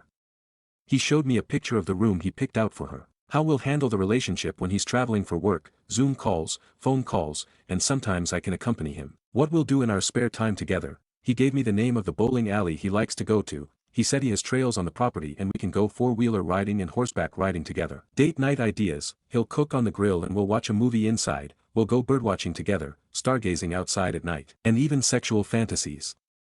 He said we'd have sex on his front porch every night at sunset. He said my naked body in the sun would make him hard instantly and I'd have trouble getting him off of me. He admitted he'd been planning this since he first met me. As he kept telling me about his plan, I grew more and more panicked. When another guest walked through the lobby, he'd pause and only continue when they left. He stood and waited there at the desk for me while I took calls and checked people in. He didn't like me leaving him for too long. I was terrified and didn't want to risk antagonizing a man twice my size while I was the only employee in the building. We just introduced a new online system and automated text messages for reservations. I finagled some stuff so I could send my manager a text message on the computer using this automated messaging system. I told her to call the front desk ASAP. She did a few minutes later. I greeted her, and she said, "You wanted me to call." Terry was standing right there, so I said, "You wanted to make a reservation. Is that correct?" She said, "Is everything alright?" "Yes." I didn't want her to think I had a gun to my head or anything. "Do you need to bring something to my room?" "Phew, thank God." "Yes." "Okay, I need 2 bath towels. I'll bring those right up to you." And we ended the call. I grabbed a couple bath towels and my cell phone and went upstairs. I locked myself in the housekeeping closet on that floor and called the FOM. She'd already alerted the GM that there was some type of problem going on. I told her what was happening and said I was legitimately terrified. She said the GM would be there in 20 minutes. I went back downstairs, and Terry was waiting for me. He talked for 5 minutes before another guest came down and struck up a conversation with him. Thank God. They were still talking when my GM came in. I explained things real quick and he asked what I'd like done, specifically, not in a tone like, "Well, what do you want me to do about it?" but just putting me in control of the situation and deciding how this would be handled. I said I didn't want to make a scene or antagonize this guy because I was genuinely scared of him, so I didn't want him to confront Terry directly or throw him out. I said I just wanted to avoid him and then have him put on the DNR list so he couldn't come back after he checked out in the morning. The other guest leaves, and the GM tells me to stay out of sight in the office. No problem, LOL. Terry starts asking questions. Where is that girl? Did she leave? Is she alright? Why did she leave? Is she coming back? When is she coming back? My manager just told him I'd left and that I was fine. Nothing else. Eventually Terry said, "I suppose I'll go back to my room then." I peeked at the cameras, and he stood in the hallway by his room for a few minutes before coming back to the desk and saying he didn't know what room he was in, despite him having the room number written on the key packet in his pocket. My hunch was that he was waiting to see if he could hear my voice or catch me unexpectedly at the desk after he left. He didn't see me. He was told what room he was in and went back to his room for the night. The GM stayed with me for the rest of my shift, about 3 hours. I'm grateful I have a GM who will come hang out with me for 3 hours on a Saturday night because I'm scared of a guest. Terry is not allowed back again. My coworker told me the next morning that Terry kept asking about me and she kept ignoring him. She said Terry told her a little about his plans for us. She said that he actually scared her with how delusional he was, thinking we had some great relationship or something. Oh, and out of curiosity, I googled Terry's name when I got home that night. I didn't really expect to find anything. But the first result was his mugshot. He'd been arrested for sexually assaulting a child under the age of 13. It made me feel so sick. He's a fucking child molester. Neither he nor his employers answered the phone yesterday when the GM tried to call them for the official "you're banned" call, but he'll keep trying until Terry answers. I'm just glad he's not allowed back. It was fucking terrifying. Edit, my GM was finally able to reach Terry. His response was pretty much just, "Okay." I commented that maybe he realized he went way too far, and my GM said Terry definitely didn't realize that. He's officially banned from the property now. Stories number 24. Girl I was interested in ended up dating a friend I presented to her once. Met a cute girl at work, she's pretty chill and we share some interests. I take up a lot of confidence and ask her to go out and spend an afternoon at the park. We get along well. Spending time with her feels light and amazing. The afternoon was wonderful. I never felt at ease like that with someone before. She's up for another hangout. Plan to go out a few more times with her over the course of a month or two so we know each other well and I can make a relationship blossom. Going out with her felt so good I could spend days talking with her about our passions and views on the world. I invited her to a movie I planned to see with another friend of mine. It goes well and she plays into the group dynamic. And then it all goes bad. Weeks passes by and I see from my friend's story both of them outside. When I confront him as to why he didn't invite me as well, he gives me fake excuses and turns out they did go together a few times without me. I talked with her at lunch break today and she just said that they were dating and she thanked me for introducing him to me. She said that she liked him a lot and that she liked me too, but that it would be awkward to either go out with me while she's dating my best friend and that it'd be weird if I was in the middle of their group while hanging out. She said sorry for leaving me out like that and said that we could still speak over the phone or talk at work. She said that I was a rare guy to meet with rare qualities and a unique presence. She said that she understood how well my friend and I are matching our energies, him being a very impulsive and energetic boy while I'm a calmer but always open to anything man, but she still dates my friend and not me. I know it's not healthy to stay in contact with someone you feel strong emotions with but can't reach. I don't know what to do now, I'll just step back and retreat in silence. I don't know what to feel anymore now, it's not the first time it goes well with someone before it suddenly falls down. I don't know why I'm never a priority even if I'm a rare man with rare qualities. It always happens to others, I've yet to experience this pleasure too. I have to fight every day just to get what others people have by just living normally. Companionship is a need, I want to have intimacy with a girl, I want to sleep in the same bed as her, I want to hug and kiss her, I want to protect her, give her gifts, do anything for this hypothetical lady to be happy. I don't know anymore what I'm missing, I'm cursing everything that made me. I'm sick of spending days alone not uttering a single word. I works on myself for years to bypass awkward talks, I attended events, joined clubs, talked with people. I took skin care, worked out, learned how to style my clothes, learned to dress myself, I have hobbies, I have an academic background, what do I lack? I followed everything right, I always was virtuous and an honest man. I wish to disappear into fine dust, if I have to live a life of silence I'd rather be a loud memory. There's not much to say or comment here but just laying out what I feel and writing it knowing it'll be read by at least one person makes me feel more at ease, so thank you for reading it. Stories number 25. I told my wife I want a divorce after she accuses me of sexually abusing our 2-year-old daughter. For some context, we have 2 older boys and our 2-year-old daughter. My wife has said that our 3rd child has been hell for her and so stressful, always saying she needs a break from our daughter. She verbally calls our daughter annoying and irritating, thank God she can't understand yet, while ignoring her wails. I work from home so can hear all this and I come out and bring her to my office when I can. My wife has always complained about her and especially taking her out to do shopping. I try to take my daughter on bike rides when I can to get her out of that negative toxic energy my wife emits. Besides my home job I do Walmart Spark delivery after my day job when I can since times are tough. One of these days I got out of work and ate dinner, I was supposed to go and take the boys with me to work with me to do Spark. They like running around the store looking for the items. All of a sudden my wife says I'm going to Walmart to buy groceries. I'm not sure if she's jealous or what that the boys willingly want to spend time with their father. Now the boys want to go with her instead, they might get a snack or toy. So I say okay that's fine. While I'm leaving then, I say bye to my family and my daughter and as I'm walking to the door my 2-year-old motions to come play with her in the toy room. She does this all day while I'm working from home and I come out to get water or food and I have to say sorry I have to work and go to my room office. I see her sad face as always when I say the same thing I always do to do Spark, sorry dad has to work. I say to myself, I don't have to work right now and so I cancel my Spark order and decide to stay with my daughter and spend one-on-one time with her, something I rarely get. So I tell my wife that she can take the 2 boys and I'll take care of my daughter. This would work out since my wife hates shopping with our daughter. My wife surprisingly asks why do you want to stay here with her, she's not staying here alone. I tell her because I love my daughter and miss her, she's not alone she'll be with me. I start to walk to the playroom with my daughter and my wife yells you're not staying here alone with her, you can play and then we'll all go. In my head I'm thinking WTF. I ask her you don't trust me with our daughter.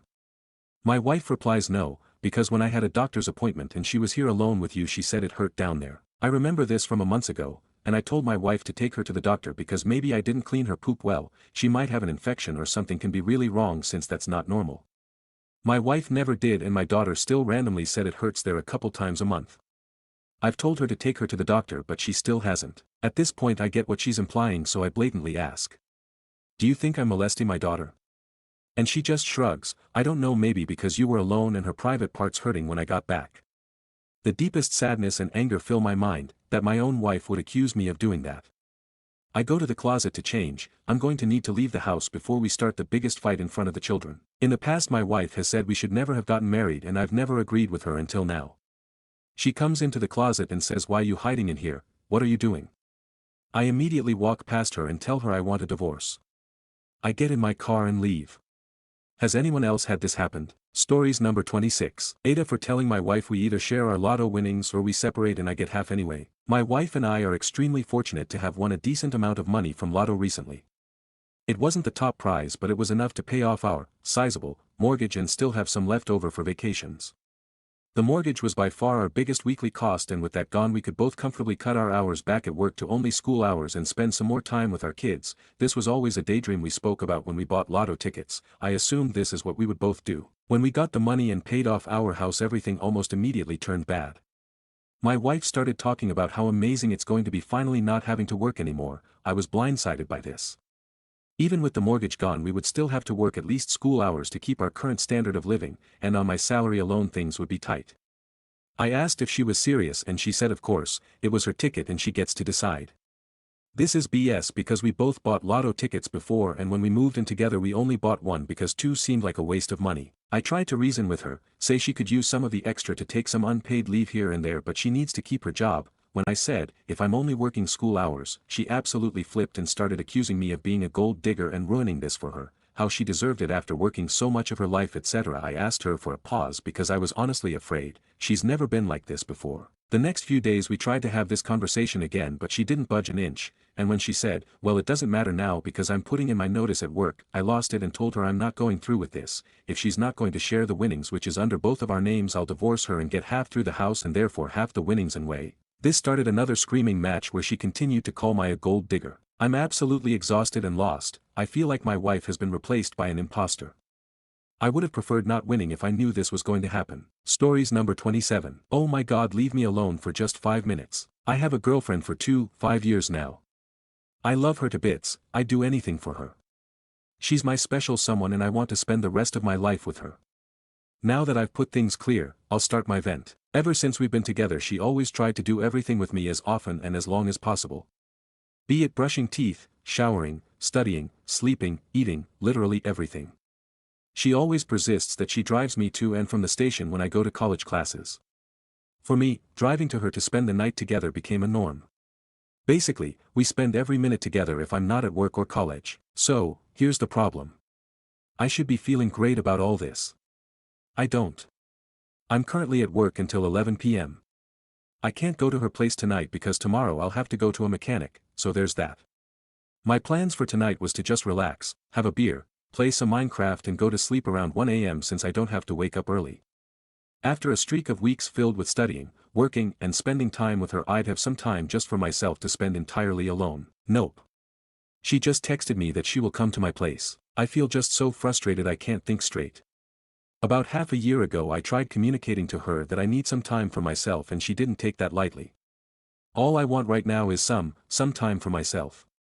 An ounce of it, a grain, any amount. I'm exhausted of this. I feel bad for thinking like this, but I can't change that. Am I a wrong boyfriend? Edit. First of all, thank you all for advices. Thanks to you, I decided that I need to talk this topic through before this problem worsens. When I came to my house she was waiting, so I have let her in. After shower and getting ready, I started this topic as lightly as I could, telling her that I sometimes need some time for myself, not because she did something wrong etc. but for my own mental health. I was expecting sharp comments, hell, even starting of a fight. Nope. She took that kindly. We talked this topic through, it turned out that she was worried that she was acting too needy for some time now. Last time I approached this topic too harshly and she misunderstood me completely. We decided that for now we will try coexisting with each other from time to time, not expecting the other person to give us all attention. Tonight I drank my beer and played some Minecraft while she was watching a film. I love this woman guys, she's the one. Edit 2, I've corrected my spelling in the word college. I wish to thank everyone who pointed it out. Edit 3, I will not correct another word. If that D hurts you so bad, then look for something smaller. Stories number 28. Aita for refusing a Christian wedding ceremony. IF 26 got engaged a couple of months ago and we are in the early stages of wedding planning. I'm an atheist, my parents saw religion as a personal choice and it was never pushed onto me. After learning about different religions I came to the decision I am an atheist in my teens. My fiancé Marcus was raised Christian and has a lot of family who are deeply religious and whose faith is significant to them. Marcus himself is also an atheist.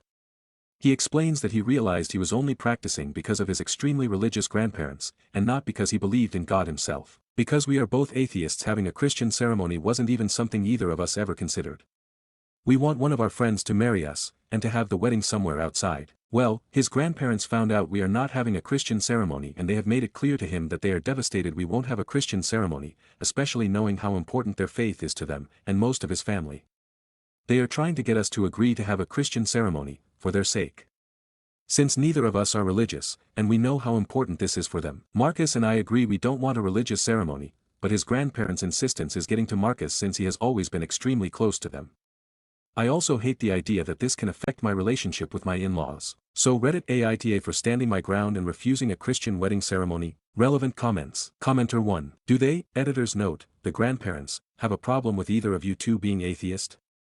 Because if they don't, it's really peculiar that your non-Christian wedding ceremony is distressing to them. Reply. They went minimal contact with Marcus for a couple of months after learning he wasn't Christian anymore because they were so upset.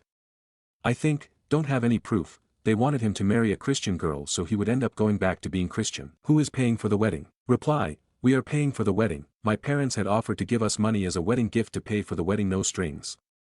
My in-laws aren't paying for any of it. What exactly did Marcus' grandparents want him and OOP to do by the Christian way? Reply. They want us to be married in their church by their pastor, and to make vows to a God neither of us believe in. Part of it will also be to invite God into our futures. Update. Okay, so I don't know if anyone will read this, but feel like I should give an update on the situation since I got a lot of good advice and encouragement from people who have gone through a similar situation. After reading all the comments and talking with Marcus, we have decided to elope and avoid wedding drama and save the extra money for our honeymoon. Our plan is to pick one of the destinations we have always wanted to visit, travel there with a couple of our closest friends, max 5 people including us, and get married. Then having a more casual family celebration of the start to our marriage later. For now, we are browsing potential places and loving feeling no stress surrounding the wedding. If anyone has any suggestions for cool places we could travel to, please share. And thanks to everyone who gave advice and encouragement. Top comments. OOP should consider not inviting Marcus' grandparents to the wedding in case if they try to do something. Reply. That is part of why we are excited to elope. We get the outdoor wedding we want, and if there is family drama at the family gathering after, it won't be such a big deal, since we will still have our wedding the way we want. Commenter 1. You need to look up where you can get easily married and that ceremony paperwork is accepted in the US. Or you go to the courthouse before you leave and then hold a ceremony without any of the legalities at whatever destination you want without issue. NTA. Commenter 2. Honestly, this is the dream. No drama, no overpriced centerpieces, just love and a killer honeymoon. 10-10 decision. If you want a cool spot, consider Iceland. Vibes are immaculate, and you can literally get married next to a waterfall like main characters. Commenter 3, Italy, England, Iceland, Hawaii, Alaska, Belize, Maldives, anywhere there is a beach. Go someplace the two of you would love to go to. Stories number 29. Ada for wanting simple divorce because I am not ready to take my husband's orphan siblings. I am 24F and my husband 24, both met at our university, when we both were 18. Got married at age of 21. I run a bridal store and he runs a hardware shop. My husband has 2 siblings who are 12 and 10, as his parents struggled fertility issues for a decade and then had 2 children later. His parents died 2 months back in accident. And left a house but not much money, due to bad investments. My husband took his siblings in and I respect him for that. But it isn't something that I signed up for at such young age. Our whole budget has gone to toss and he will be responsible for their education and other things in future. Yes, we both earn well. But still expensive foreign trips, my high-end lifestyle and other things need money. Our own plan was to have 5 years of marriage and plan child around age of 27. I realized it won't be something I want at this point with too much household work and 2 kids to care for. I asked for divorce. And has moved out. There are not much assets as we were saving for a house. And I will grant him an easy divorce. I love him, but I am selfish and at 24. I don't want to do all this. I want to travel and live my life. It hurts, but this isn't something I want. I have moved out and he is asking me to solve this. I can't ask him to give away his siblings to other relatives or social care. I am not that horrible person. But I also don't want to be responsible for them. My parents and siblings are saying that hardships are part of life and I should give my marriage a chance. I don't know. I know I will be very resentful if I force myself into this. Edit. Need to add. People are talking about my vows with him. My vows and commitment was or is with him. If he was in some accident and had lost his limbs, I would have taken care of him. Because I committed to him. So please stop trying to put the equivalence with me not taking responsibility for his siblings. I wasn't committed to his family. I was committed to him only. I am 24. Not ready to roleplay a mother role at this age. Stories number 30. Aita for offering my clothes to a coworker after losing weight. I have a coworker that I am very close to and we eat lunch together, etc. I'm a clothes horse and I have so many things that I've never worn and still have the tags on. My coworker is always commenting to me that she loves my clothes and if I ever decide to give anything away, please come to her first. We were the same size. I recently lost a lot of weight and I've gone down 5 sizes. I've been working really hard at it, but I haven't been talking about it that much because it seems to be a bit of tension between the two of us.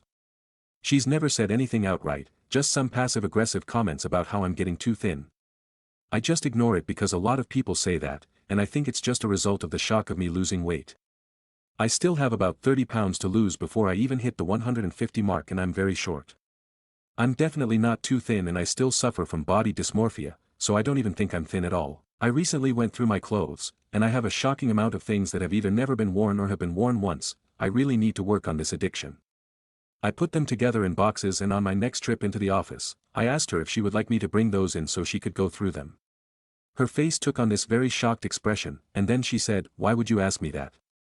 Why would you insult me by asking me if I want your hand-me-downs and cast-offs? That's so humiliating." I was stunned, and I think I might have actually said I was sorry and walked away. To make things even worse, there's another friend in the office who was also my size, and as we went out to the car later that day, she asked me what the boxes were in my car. I told her they were my larger size clothes and that I had brought them for our other coworker, but she didn't want them. I didn't go into any details. She went nuts and asked if she could go through the box. She called her daughter, who worked very close by, and we spent the next 45 minutes going through the boxes and getting the stuff that she wanted. They literally took almost everything. While they were doing it, the other coworker came outside to leave for the day and saw what was happening. She got into her car and left. Later that night she texted me and lit into me about me giving the clothes to the other coworker. I am so confused. Did I insult her? And if I did, why would she care if I gave the clothes to someone else? After several years of a good work friendship, she won't even speak to me anymore. Am I the asshole? Stories number 31. 12 brutal truths you need to hear as a young man. I'd like to share with you all the lessons I've learned from bullying, anxiety and laziness I've gone through. I hope you find this useful. You aren't lazy. You just haven't taken good care of your physical and mental health. Train your body and mind, and you'll find it's easy to be disciplined. Nobody gives a FCK about you except your family and close friends. I once slipped in the middle of a mall. I thought everyone was looking at me, and to my surprise none gave a FCK. No one was even looking my way. You think people care about you, but they care more about their problems than yourself. Perfectionism will k*ll your progress. If you're afraid to start because you think you'll fail, that's the sign you have to do it right there right now. Your environment is everything. Surround yourself with people that lift you up, instead of hold you down. If you don't have that kind of support, feel free to join our accountability self-improvement group here. Confidence is fake till it becomes real. Yes, if you think you are confident and act like one, your internal self will think you are confident and your body will start to act that way. Be careful of advice. Not everyone is your friend and not everyone is trying to help you. Discipline is easy to do, it's your mind that's holding you back. The magic you are looking for is in the work you're avoiding. Depend Palmer, couldn't be truer. Stop being a people pleaser.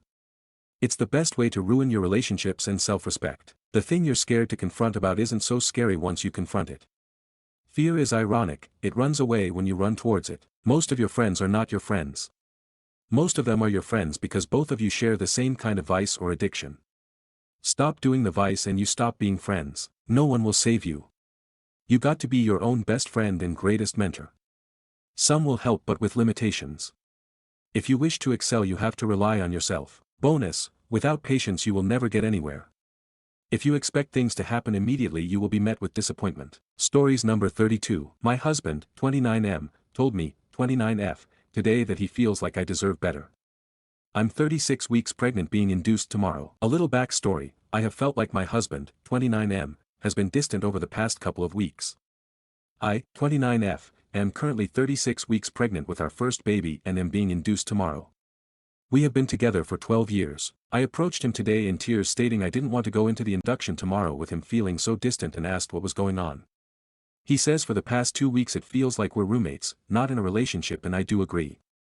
We both have been dealing with a lot at work, a lot with our families relying on us and getting prepared to bring our baby home this weekend. It hasn't left much time for just us. I have been asking him to go out and do things at least once a week before baby comes, but he works a totally opposite schedule and has been working a ton of overtime that we haven't had the opportunity to do so. We have not been intimate in a couple of months as he did not want to as my pregnancy progressed, so I didn't push it. I know this is affecting our relationship, and I know he is feeling overwhelmed about becoming a father. He also said he realized over the past couple of weeks that he has not treated me well in our relationship, doesn't make me a priority, and thinks I deserve better. He says he wants to be there for our daughter but isn't sure if he wants to be together or not. I asked if he still loved me and his response was, I think so. He brought up trying therapy but again, our schedules are so different. I asked how he would make that work with his work schedule and his response was, I don't know. This person that is the absolute love of my life and my absolute best friend was so cold, like I didn't even recognize him. He left for work shortly after without saying much at all. I don't know where to go from here. I want to fight for our relationship and our family but I feel so blindsided. I never knew there was this much of an issue in our relationship. I don't know how to just move on, especially with such a big life change for us. Do I keep fighting? How do I make this work? Any suggestions besides couples therapy that might help to make this work and get our relationship back on track? Stories number 33. Fiance punched me. If something ain't worded right let me know. First time post. So myself 39M and my fiance 40F got into an argument today. She was very intoxicated at the time I had just got off work, and it escalated to what I think is beyond repair. She got in my face screaming and yelling and I got on the phone to her mom and that was it all took. We were driving and she then proceeded to punch me in the face and the side of the head repeatedly until I was able to pull the vehicle over and kick her out of the car. I'm at my parents' house now and she's at her home. Her dad is pissed at me cause he had to come get her. And she's now blaming me saying I don't love or care for her because I kicked her out of the car and drove off. Help. Stories number 34. Aita for letting my 11-year-old, almost 12, daughter wear tube tops instead of dressing like her older sister. So, my daughter is 11, turning 12 soon, and she's recently gotten really into fashion. She loves picking out her own outfits, and lately, she's been obsessed with tube tops. She sees them as trendy, a lot of her friends wear them, and she feels confident in them. I don't see the big deal, it's just clothing, and if she's comfortable, I don't think it's inappropriate. Well, my sister saw her wearing one the other day and immediately lost it. She told me I was being irresponsible for letting my daughter wear something too grown up and that I should be teaching her to dress more modestly. Then, my mom joined in, agreeing that tube tops are inappropriate for an 11-year-old. But instead of just saying they don't like tube tops, they started comparing her to her older sister, who dresses in what they call an old money style, lots of Ralph Lauren, blazers, pleated skirts, very classic and preppy. Now my mom's side of the family keeps making comments to my daughter, saying things like, why don't you dress more like your sister? She looks so classy and elegant. My daughter feels really frustrated and judged. She just wants to express herself in a way that makes her happy, and I don't think it's fair for them to pressure her into dressing a certain way just because they prefer it.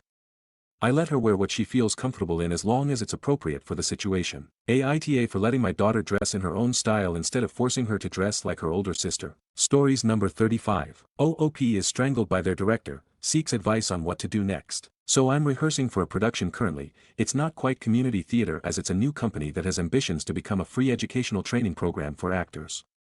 But it's not paid if that matters, it probably doesn't lol. Me and 2 other actors were in a room today going over a scene. The director comes in, he'd been working with other groups and going around, we showed him what we'd done with the scene, and then he says that he wants to try something and asks me, can I get a little physical with you? I'm not sure what exactly that means, but I figure along the lines of he'll say what he wants to do, or we'll go through some fight choreo ideas, etc. So I say yeah sure I guess, that was probably my bad and I should have asked what he meant before saying yes. He grabs me by the throat and slams me onto the table and holds me there, by my throat. It doesn't hurt, like I'm not gonna have bruising or anything, but there's pressure on my throat and I can't like get up or speak or anything. While he's holding me there he says to the actor who he wants to do this, something along the lines of, see that it's an instinctive struggle, which like yeah of course it is dude, I didn't know you were about to pin me to the table with your hand around my throat. So yeah that happened today.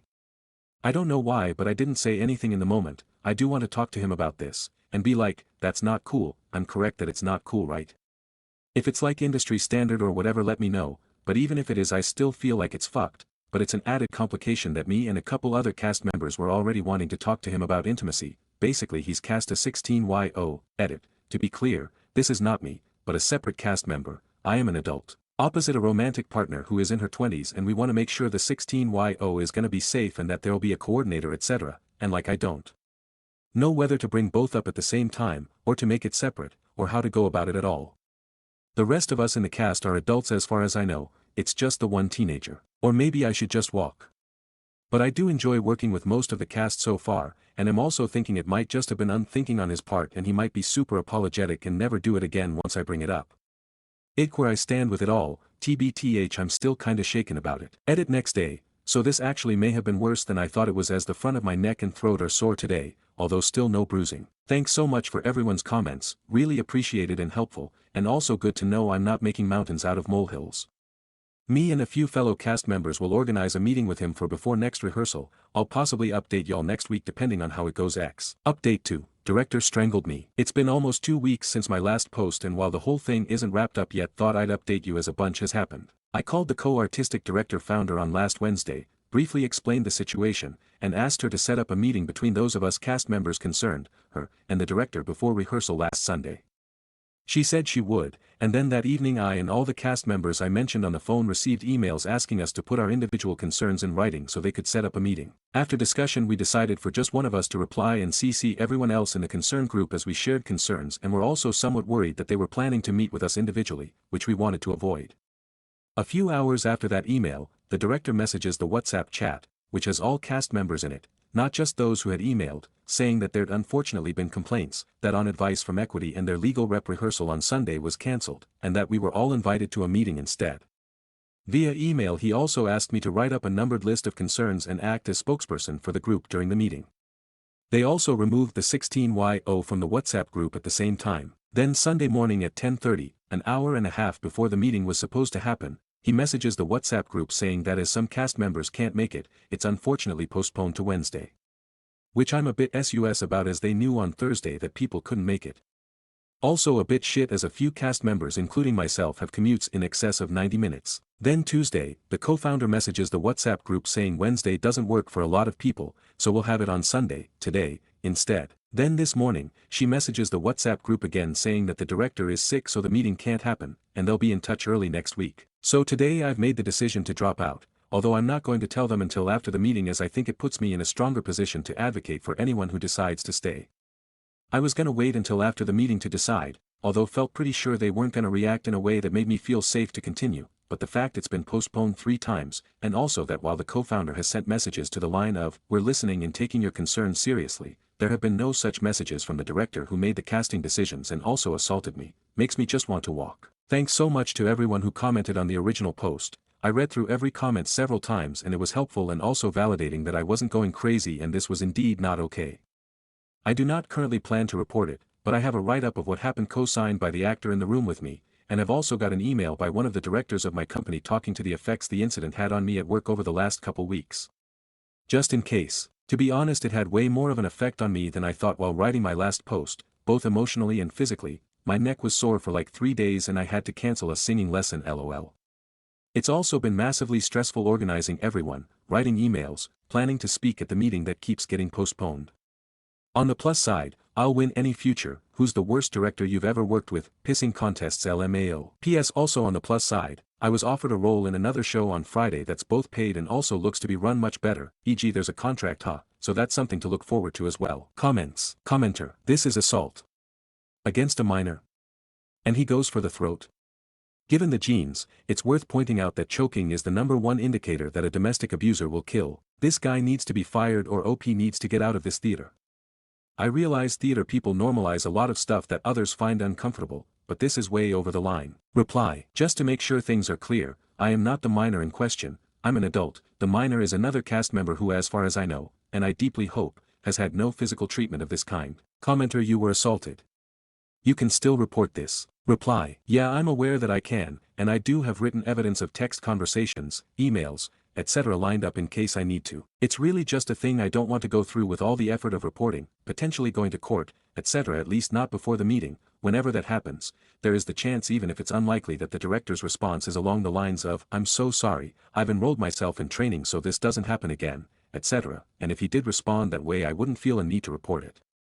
If on the other hand the response is, "It's not a big deal, I'd do it to anyone, get over yourself," then I will need to seriously consider that as an option. Edit. To the person people downvoting me for saying all this, I have been in the position of reporting an assault before, and outside of the assault itself, reporting it was one of the most awful things in my life. It was my word against theirs. The police didn't believe me, having to rehash it all multiple times was terrible and draining, and nothing even came of it in the end. So forgive me if I'm hesitant to report immediately given my past experiences. I'm not ruling it out, but it's not as simple as flicking a switch. Commenter. Please take photos of your neck injury. I know you're hesitant to make an official police report due to past experience, but I hope in addition to the emails and WhatsApp messages, you're also visually documenting what was done to you and noting things like canceling a voice lesson. If you can also get checked by the doctor to confirm the injuries, that would help, too. Also to your original post, this was an unpaid, community theater, production, or wants to be a professional program, but they mentioned having an equity rep. Do you have union actors involved in this production? I'm just looking for clarification because if the equity rep exists, all these incidents need to be reported to AEA. If there is an equity member in your cast, they need to do this if they haven't already, but you can also call or email the region you're located to give them a heads up as well, even if you're not a member. Technically, AEA's priority is to protect their members, but it sounds like this new company is trying to establish themselves with the union, and if this is how they treat actors, equity will not work with them. And at the end of the day, tell everyone you can in the theater community about what happened to you and your cast in this company. It could save other actors from working with these people in the future. I'm sorry you experienced this, but glad you got yourself out of this situation. Congrats on the new production. Reply. Thanks for this, there wasn't any visual evidence, it was sore for a few days but no bruising or anything, and it feels fine now so I don't think going to the doctor would help any. I know that's something I probably should have done in the first few days afterwards but it didn't really cross my mind unfortunately. The cancelled voice lesson is recorded as I cancelled via email, and the reason why is also in that email too. I'm in the UK, not the States, but I'll give Equity UK a call tomorrow, like you said to give them a heads up as much as anything else. I don't know whether they have an equity rep. When they cancelled the rehearsal to hold the meeting, they said it was on the advice of Equity and their legal rep, but I don't know the details there. I'll be asking them that if this meeting ever happens though. Stories number 37. 23F, wanting to quit 60k corporate job for wedding photography. Thoughts on slower fire but a better journey. Salary 60k, just hit 50k in savings. The total amount I am making right now taking into account what I would be paying for individual healthcare and losing an HSA and 401k match should I quit, is $68,400. I am working as a B2B marketer at a Fortune 5 company, and for someone a year and a half out of college it's pretty much a dream job. 4 weeks PTO, okay benefits, company 401k match, work from home Fridays. Nothing compared to the tales my friends at agencies have of being treated like dirt for 27k a year. Despite this, as I am sure many here will relate, I am feeling burned out. A combination of a 40-minute commute, occasional high-stress days as work, and the feeling of, wait, for the rest of my life I am supposed to request my personal time through a sheet online, have me feeling like I want to run. I have a wedding photography business on the side that I have been growing pretty rapidly while working.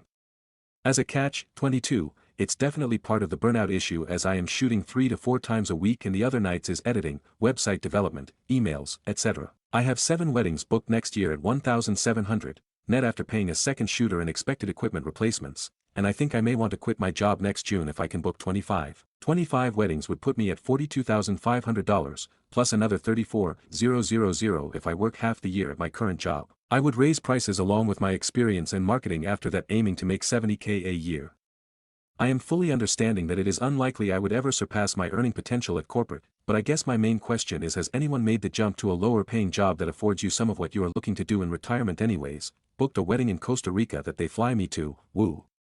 Or am I a big dumb idiot who should just suck it up? Totally optional reading. I love to travel, a huge bonus for me would be the destination weddings I could book. My long-term boyfriend has a successful landscape interior design business that I could help with on the business side if I had the time. I also have never had an issue filling my time with money saving, love to dumpster dive for food, don't have the time now, or making, would probably find some contracting for the winter months, hobbies.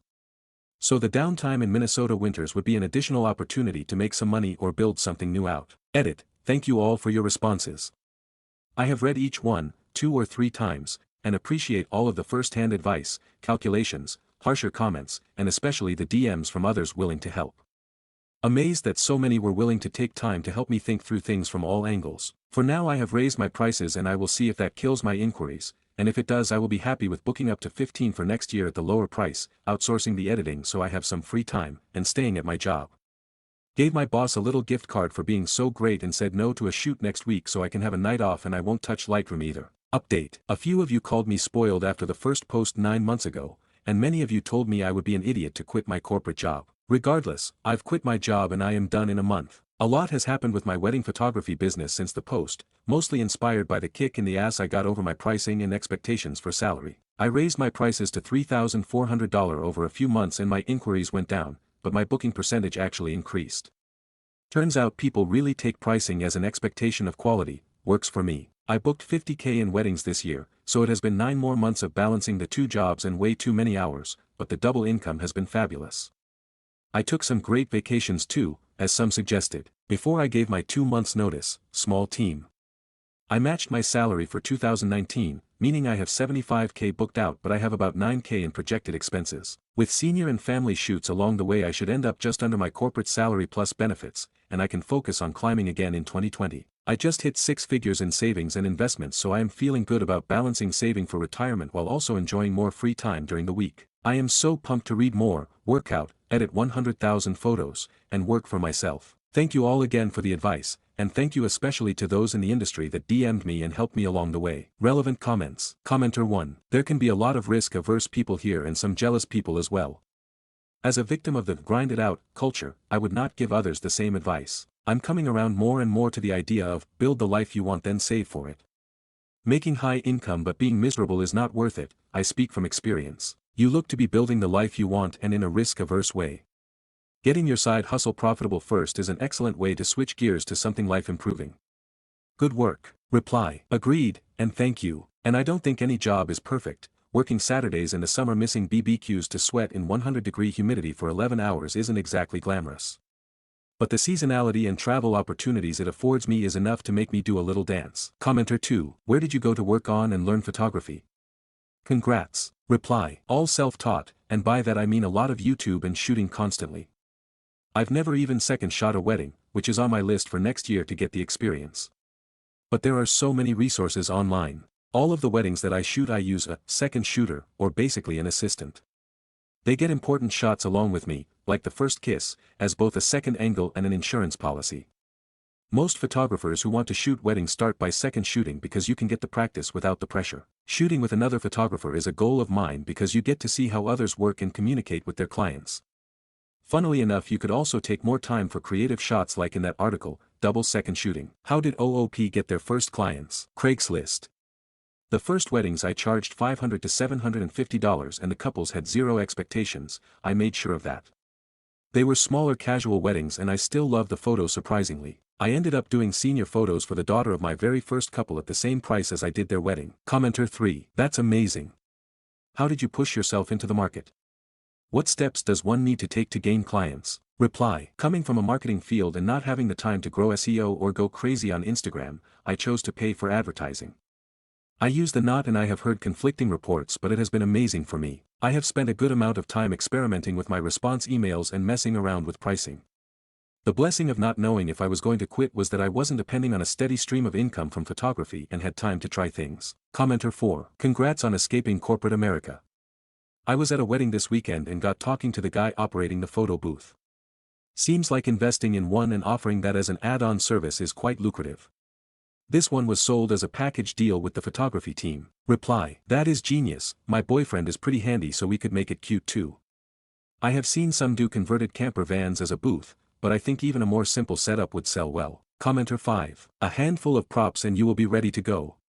Maybe you can get the boyfriend to be the photo booth operator and get some free labor, smiley face. OOP replied. Hi, this was so long ago but I just wanted to let you know I built out a photo booth and it makes me good add-on money to the weddings I shoot, so thank you for putting it in my head 3 years ago. 7-year update. Hey. 7 years ago I came to this subreddit to ask if I would be a total moron to quit a cushy corporate job to go full-time with my wedding photography business. I got great responses from yes to yeah totally you're so dumb that helped ground me massively. Reading all the responses encouraged me to wait an extra 6 months to see how my bookings would pan out and recalculate everything that could go wrong again and again, but I did it. And it fucking rocks. 230 weddings later, current stats. Average 150k income after expenses for the last few years. My cash and retirement net worth without my husband's contribution, for stats purposes, is $550,000. We also own our home outright and may never move as we're planning to be child-free. Cheat code. But most importantly, I feel none of the panic I felt about my future while I was working at a large corporate office. I know I may not be able to do this job all the way until retirement, but I now know that there are jobs out there that sit well in my brain and make me overall a happy person. Relevant comments. Commenter 1. This is so awesome to hear. Did you have any fears about walking away from the stability of corporate life or grief over not using the skills you developed for the corporate job? Any advice for someone who is embarking on the terrifying adventure of entrepreneurship after a decade in corporate? Reply. I truly didn't feel like I was using any college skills at my corporate job. It was just making PowerPoints for the most part. One definitely did feel nervousness knowing I would likely be starting at entry level again if I failed and needed a new job. My advice is take breaks. There is not off button for working when you work for yourself and you need to dedicate off time. I have some perpetually stressed friends that just never stop thinking about it, and if that was my personality I would want a job that I could turn off from. And just stop and smell the roses on a Tuesday at 10 a.m. when you decide to sleep in because you can. OOP's yearly earnings since becoming a photographer. All pre-expenses, so take off like 15% for that, but 2017 to 8K, 2018 to 54K, quit in August this year. 2019 to 94K, 2020 to 104K, 2021 to 136K, 2022 to 133K, 2023 to 175K, 2024 to 174K, 2025 to 145K projected. Took a few weeks of prime time off for travel. Stories number 38. I have a friend who loves to say how much younger she looks. Hey guys, so I'm 28. I have a 35-year-old friend turning 36 soon. She really loves to state always how she looks younger than everyone. Every guy she dates she will laugh and say how she looks younger even though they are a couple of years younger. The other day she described her 28-year-old colleague and said, "She's 28 but I look way younger." Now I can see she looks good and looks young because she's still young, and yes, she can pass for a few years younger, but I don't understand why some people praise this or find it something worth knowing. Like I went through a phase of being scared to age and realized it's better to accept it and it's okay, and that looking younger or older is not something to boast or show off about. How do you all feel about those who brag about this? Stories number 39. OMG, me and my BF just kissed. Man, tonight was interesting. But before I go on, a little backstory is that I haven't had a great dating life before, but fast forward today after a long day of walking and watching TV, my awkward ass was looking up how to ask for a kiss because that shit is still hard for me to understand timing. Well, he looked at my phone while I was looking at it and just took me by my chin and just said, "You could have just asked," and we kissed. Dude, since what happened earlier I've felt higher than the clouds. I can't stop smiling even after going home. It felt like some awkward romance novel for me. It still feels unreal to me, on God. Stories number 40. My friend showed me pictures of a cute girl. It was him cross-dressing. He looked really good. I was hanging out with my friend last night. He showed me some pictures of a girl in a few sexy outfits. I figured this was someone he was talking to or something. He asked me what I thought and I was honest. I thought she looked great. Said I was jealous if he was going out with her. He was pretty smug about it and I thought he was just glad I approved or something. Today he texted me and told me those pics were him and that he was happy I thought he looked good dressed like that. He's also asking if I'd like to see more. And I'd be lying if I said I didn't. Oh God, my friend is hot. Update. Spent the night at his place. Had a great time. We'll be doing that again. He's inviting me over again tonight, so he must have had fun too. Update. My friend showed me pictures of a cute girl. It was him cross-dressing. Bit over a week ago I posted here, which helped me process some surprising feelings I had toward my friend, now boyfriend, when he showed me pics of him dressed in women's clothing. Lots of requests, and a few demands, for updates, so I'll give one. I've been over at his place almost every night since I made the post. We quickly realized that while it was probably rushing things a bit, we wanted more than a FWB situation. So now we're dating. We've gone out on 2 dates already and had dinner with my family to let everybody know last night. He's been over at my parents' house dozens of times over the years, but he was nervous as hell because he'd always just been there as a friend. It was really cute watching him fidget while I finished getting ready. Mom, Dad, and my sister were supportive as I knew they would be. My mom has been very open about him being her favorite of my friends, so having an excuse to have him around more is a bonus. Dad made a few cracks about not having to worry about another pregnancy scare. I was very reckless in high school and one late period from my girlfriend at the time turned into a story I'll never get to live down. My sister was acting smug, claiming she always knew we'd end up dating, which is just dumb. She had no clue. Hell, I had no idea. My sister's an idiot. Our mutual friends were all very supportive. He said he'd had a thing for me for a while now and he'd confided in a few of them. This made me realize a lot of conversations the last few months with my boyfriend and other friends had focused quite a bit on hypotheticals about what kind of guys I'd be into, if I were gay. So yeah, they were testing the waters and liked my responses, so here we are, I guess. Sadly, starting tomorrow into next week we are both swamped with work, so we won't be seeing each other for a bit. I can already feel the cute boyfriend withdrawals. It's like I'm quitting smoking all over again. On the plus side, he said he found a few more outfits he wants to show me, so that will be fun once we're both free. Anyway, that's everything. My fragile heterosexuality was shattered by a cute guys but in a skirt, so now even when he's dressed in his jeans and a t-shirt he's hot as hell. The damn broke. I have caught the gay and I don't think I can escape it. To the people who are accusing me of making this up, I guess I'm sorry you think this isn't real. Downvote and tell me I suck if that will help. This post is for the supportive people who I had fun talking to last time when I was working through things.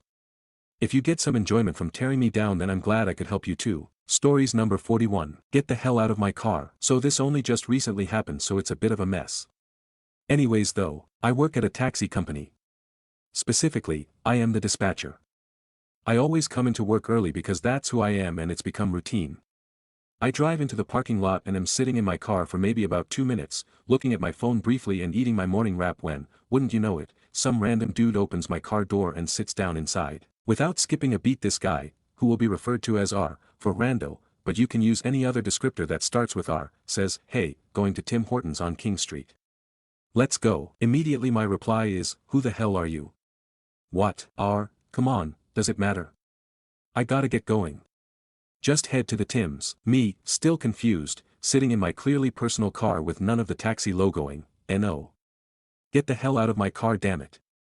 I'm not a taxi. R, you're sitting in front of a taxi company building, on your phone, you're a taxi driver. Now hurry up before I'm late. This argument continues on for about 30 seconds more before my saving grace comes.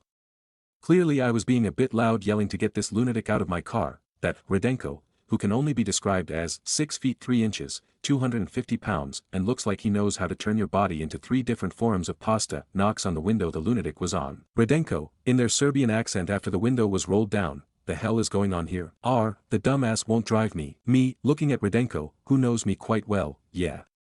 Guess why? Redenko, opening the door himself and putting his hand on the shoulder of the guy, "I suggest you get out of my dispatcher's car, and call the other cab company." R, seeing the massive Eastern European glaring death at him, seems to finally get the hint and struggles out of the seatbelt, and promptly speed walks away. You would think that would be the end of it, though about 10 minutes later, as I am set up and working, I get a call about a complaint my call taker handed over to me. Me, dispatch, what can I do for you? Caller, hi, yes, I'd like to report one of your drivers who refused to pick me up and threw me out of the car. Now, I recognize the voice.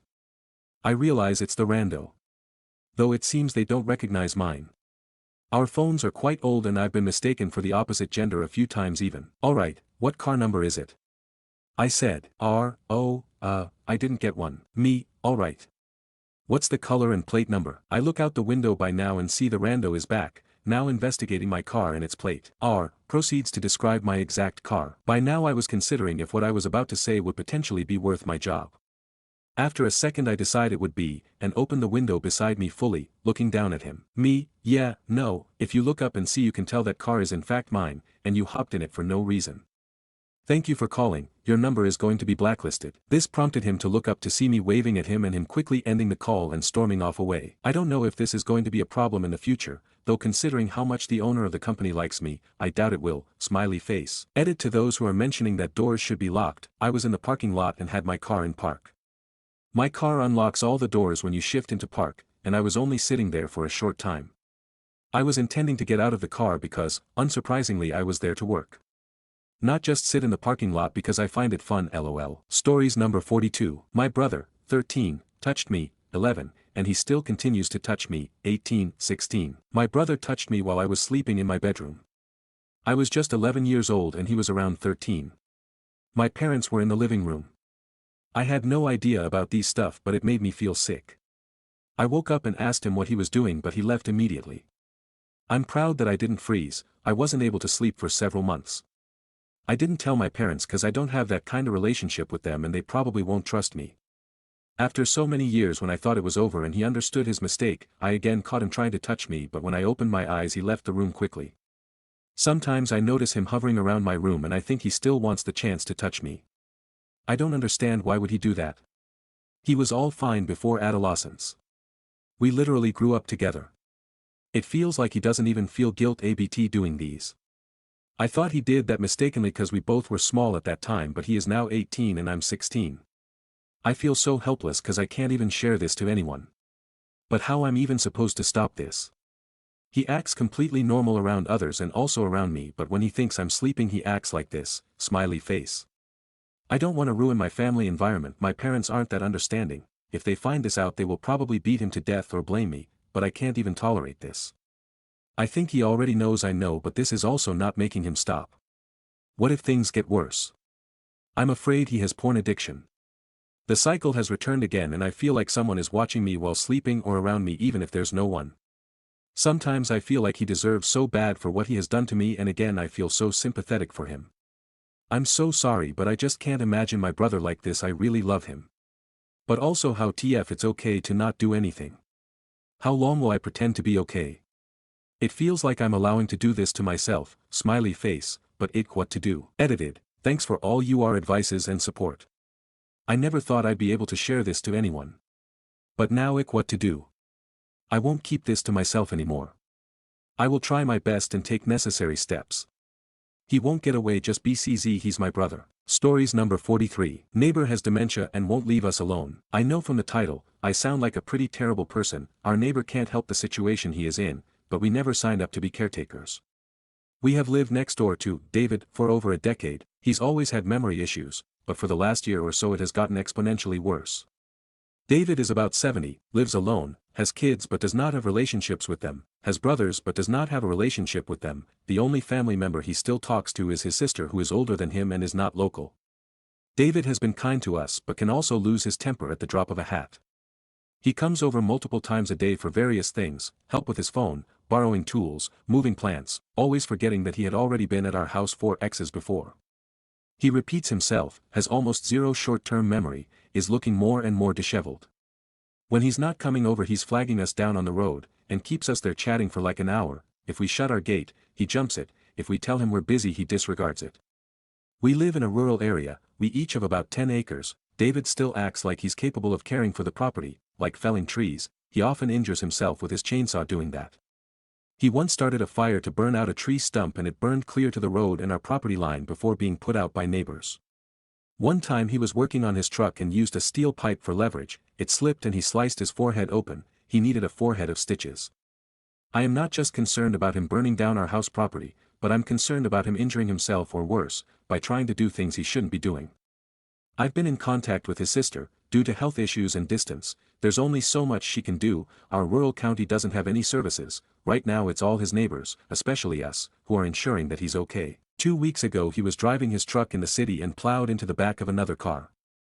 He was in stop and go traffic and I think he forgot to brake and smashed it like an accordion. He shouldn't be driving either. I know from helping my mom with my grandparents, you can't force help on people, dementia or not, but there is no way David should be living on that property alone. It's clear to everyone, but as he said numerous times, he's never going to leave his house and won't let anybody else in there either. The man also has an arsenal of guns, Texas, and shoots them off all the time, which given his cognitive decline, is absolutely terrifying. What do I do? Stories number 44. Aita for asking my boyfriend to not let his daughter in my room when I'm not there. I get that kids are curious, but every time I come home from my overnight shifts I can tell he lets her in my room. It shouldn't be a big deal, but I'm particular about how my stuff is organized, and last time he let her sleep in my room and she peed in my bed. I have my own children as well and I make it a point to ensure they know that my boyfriend and his daughter's rooms are private. And we have to ask before we go into anyone's room. My boys sleep with me in my room and his daughter sleeps with him in his room most of the time as well. This is why we have separate bedrooms. Since my boys don't feel comfortable with men, we made it a point to create comfortable spaces for all. I feel like an evil stepmom even though I love her and I definitely show her that, but I also value my privacy. Important info, we have separate bedrooms and his daughter is 5. I have 2 boys of my own, 5 and 9. This is my house we live in and we have been living together for about a year now. All of the kids have their own rooms as well, so it's not like they don't have a space for themselves. Stories number 45. Went on my first date and I don't care. I'm 29M. Never dated and never slept with anyone. After 10 years of swiping on dating apps and getting almost 0 matches and 0 dates, I decided to try speed dating. After 7 events, 5 matches and 3 cancelled plans, I finally went on my first ever date since high school. I wasn't nervous or excited leading up to it. I didn't feel anything. I wouldn't have been surprised or cared if she had cancelled last minute, just like every other date I almost went on. The date was fine. Not very memorable. We ate, made small talk, and played some games. By the end she said she was looking for someone who was religious, and I didn't care. I just feel so tired. I'm worried that I'll feel the same way for every date. That I'll never actually feel love for someone. Only apathy.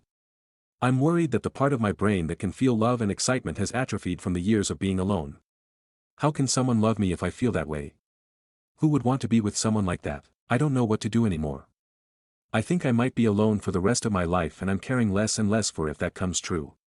But I don't want to. Stories number 46. Aita, if I divorce my wife because she said she didn't love me after being married to me for 3 years. I've been married to my wife for 3 years and I can't believe that she's telling me now after living together for so long that she didn't love me. I'm 26 and she's 25, her mom is my mom's friends.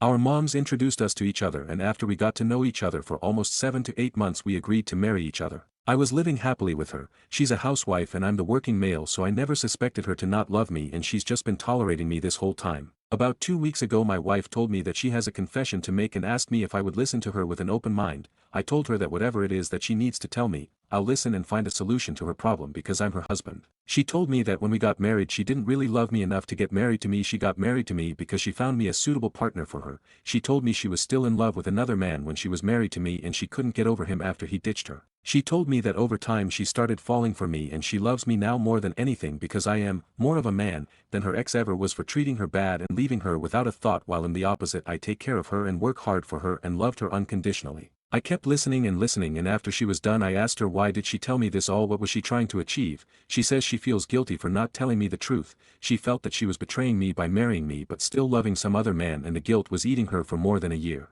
I told her that I understand where she's coming from but it's actually a lot for me. I was expecting worse but this is the worst and if she doesn't love me we can divorce instead of being stuck in a loveless marriage. She said she loves me and I'm misunderstanding her. She's telling me the truth because she loves me now and I deserve to know the truth. After our discussion I pretend to be normal in front of her but deep down I'm hurt. My wife comforts me and promises me of love and loyalty but I am considering divorce. I feel like divorce will set us free. I asked my cousin's sisters for advice and they are saying that marriage requires sacrifice and compromises and she's trying her best and coming clean to me so I shouldn't divorce her. Stories number 47. Aita, in-laws are upset with the name we want to use for our son. Please help me and my wife out by letting us know who is the a-hole here. My wife and I have 2 boys and are pregnant with our 3rd boy. My wife's brother and his wife, let's call them Jack and Jill, have a boy as well. After we announced to the family that we were expecting, the 2 sister-in-laws asked my wife if we had a name in mind via text message. This is where things get weird IMO. My wife was like, yes. We're thinking of naming him Owen, not real name but let's say it is for this sake. My wife went on to say, Jill, don't kill us because I know this might add some confusion for y'all. Neither sister-in-law replied. The reason it might cause confusion is because on Jill's side of the family, unrelated to us, they have a nephew named Owen. Note, we have never met this kid, and our families don't cross paths like that. Jack and Jill are upset and went to my wife's parents before talking to us, telling my wife's parents that they are annoyed and don't want us to name our son Owen because in their mind, there's only one Owen in their lives. It would cause confusion for their 1-year-old son having 2 Owen cousins, etc. We heard from my wife's mom that Jill was going to talk to my wife and discuss this. Me, being the husband, figured I would just call Jack, my wife's brother, and nip this in the bud. Especially cause my wife was super stressed, discouraged that the name was already causing tension. He couldn't talk until that night so I just sent him this text. No worries. While my wife was working out, I just wanted to nip this name thing in the bud. We love you guys, I don't want the drama. But in no way do you guys have a say in what we name our child. A little pissed that I even have to say that out loud. My wife was super excited to announce the baby and the name. And now she's stressed and there's unnecessary tension. My wife shouldn't have to defend naming her own child. I know they're gonna have a call but there isn't room for discussion on it. If we want to name our child whatever name, it's ours to make. I hate to add to the tension but you guys put us in this situation and it really sucks. Well, that sent off an explosion. They're super hurt by the text, saying how aggressive I was. I have already apologized to them for the text and said I was just trying to set a boundary, but probably took it too far, etc. Also, since then, we have been trying to set up a call with them to get past this tension drama but haven't had any luck. Update, would like to know, Wibta, if we end up naming our son Owen. Stories number 48. I love my sister. Hi, I'm F21, drunk and just want to talk about how much I love my sister, F20, she's so fucking cool. She's literally my best friend. We're both college students at the same university and we are roommates. She's literally the best roommate ever. I just came home from the bars and before I go to bed I saw that her bedroom light was on, so I went into her room to see if she was still awake. She must have fallen asleep while on her phone, so I put her phone on the charger, turned on her giant noise sound machine AD and turned off her lights. I do this anytime I notice Beck use I love her, she doesn't. Always think that people like her, but I do. I think she is the funniest, kindest and most amazing person in the world. Anyways, good night Reddit. Stories number 49. I, 28M, don't want my newborn baby around a pit bull, but my wife, 26F, doesn't agree. My wife and I have a 2-month-old baby. Her friend who lives a few hours away wants to come visit her and meet the baby this weekend. The problem is this friend also happens to have a pit bull she insists on bringing because nobody else is willing to watch it. Now I'm not someone who is anti-pit bull, and if this was any other instance I would have no problem. I just don't feel comfortable with a dog that's 80 pounds pure muscle around my fragile baby when at any moment it could bite her head off. I know, very unlikely but not impossible. Obviously we're not going to leave the baby and the dog alone, but even being right there, not a single one of us is fast enough to prevent something happening if that dog decided it wanted to. In addition to that, I'll be at work most of the day, so I won't even be there most of the day to ensure nothing does happens. My wife keeps insisting that pit bulls are only aggressive if they're raised in an environment conducive to that behavior, something I agree with to a certain extent. This is just something that I don't feel is worth risking. Any thoughts or advice? Stories number 50. Aita for calling a date a recreational use wallet, when he told me that women with large number of sexual partners are for recreational use only. I, F22, had a date with a man, M22, in a restaurant yesterday. We were talking about basic stuff like hobbies, goals, etc. After the dinner finished he offered to pay for both. I was thankful for that. Our date then continued in the park where we were talking about relationships. Suddenly I started to notice that he talks about women in a negative way, very similar to Andrew Tate rhetoric. Then the topic of body count came into a discussion. Shortly, he asked for mine, 2, then I asked for his, 7. I was told by him that it is good for a woman to have a low number of sexual partners because women who have many sex partners are for recreational use only. I was very angry when he said that, so I told him something like thanks for dinner. It is good to have a recreational use wallet for a dinner, and left. He didn't say anything, but later he sent me a message calling me a bitch for using him like that. Aita for calling him like that. Edit, to everyone calling it a preference for low body count. He did not have a preference. He straight up dehumanized these women, yet he has zero problem sleeping with them. Edit 2, I don't think using someone for food is good, and I also don't support using someone for sex.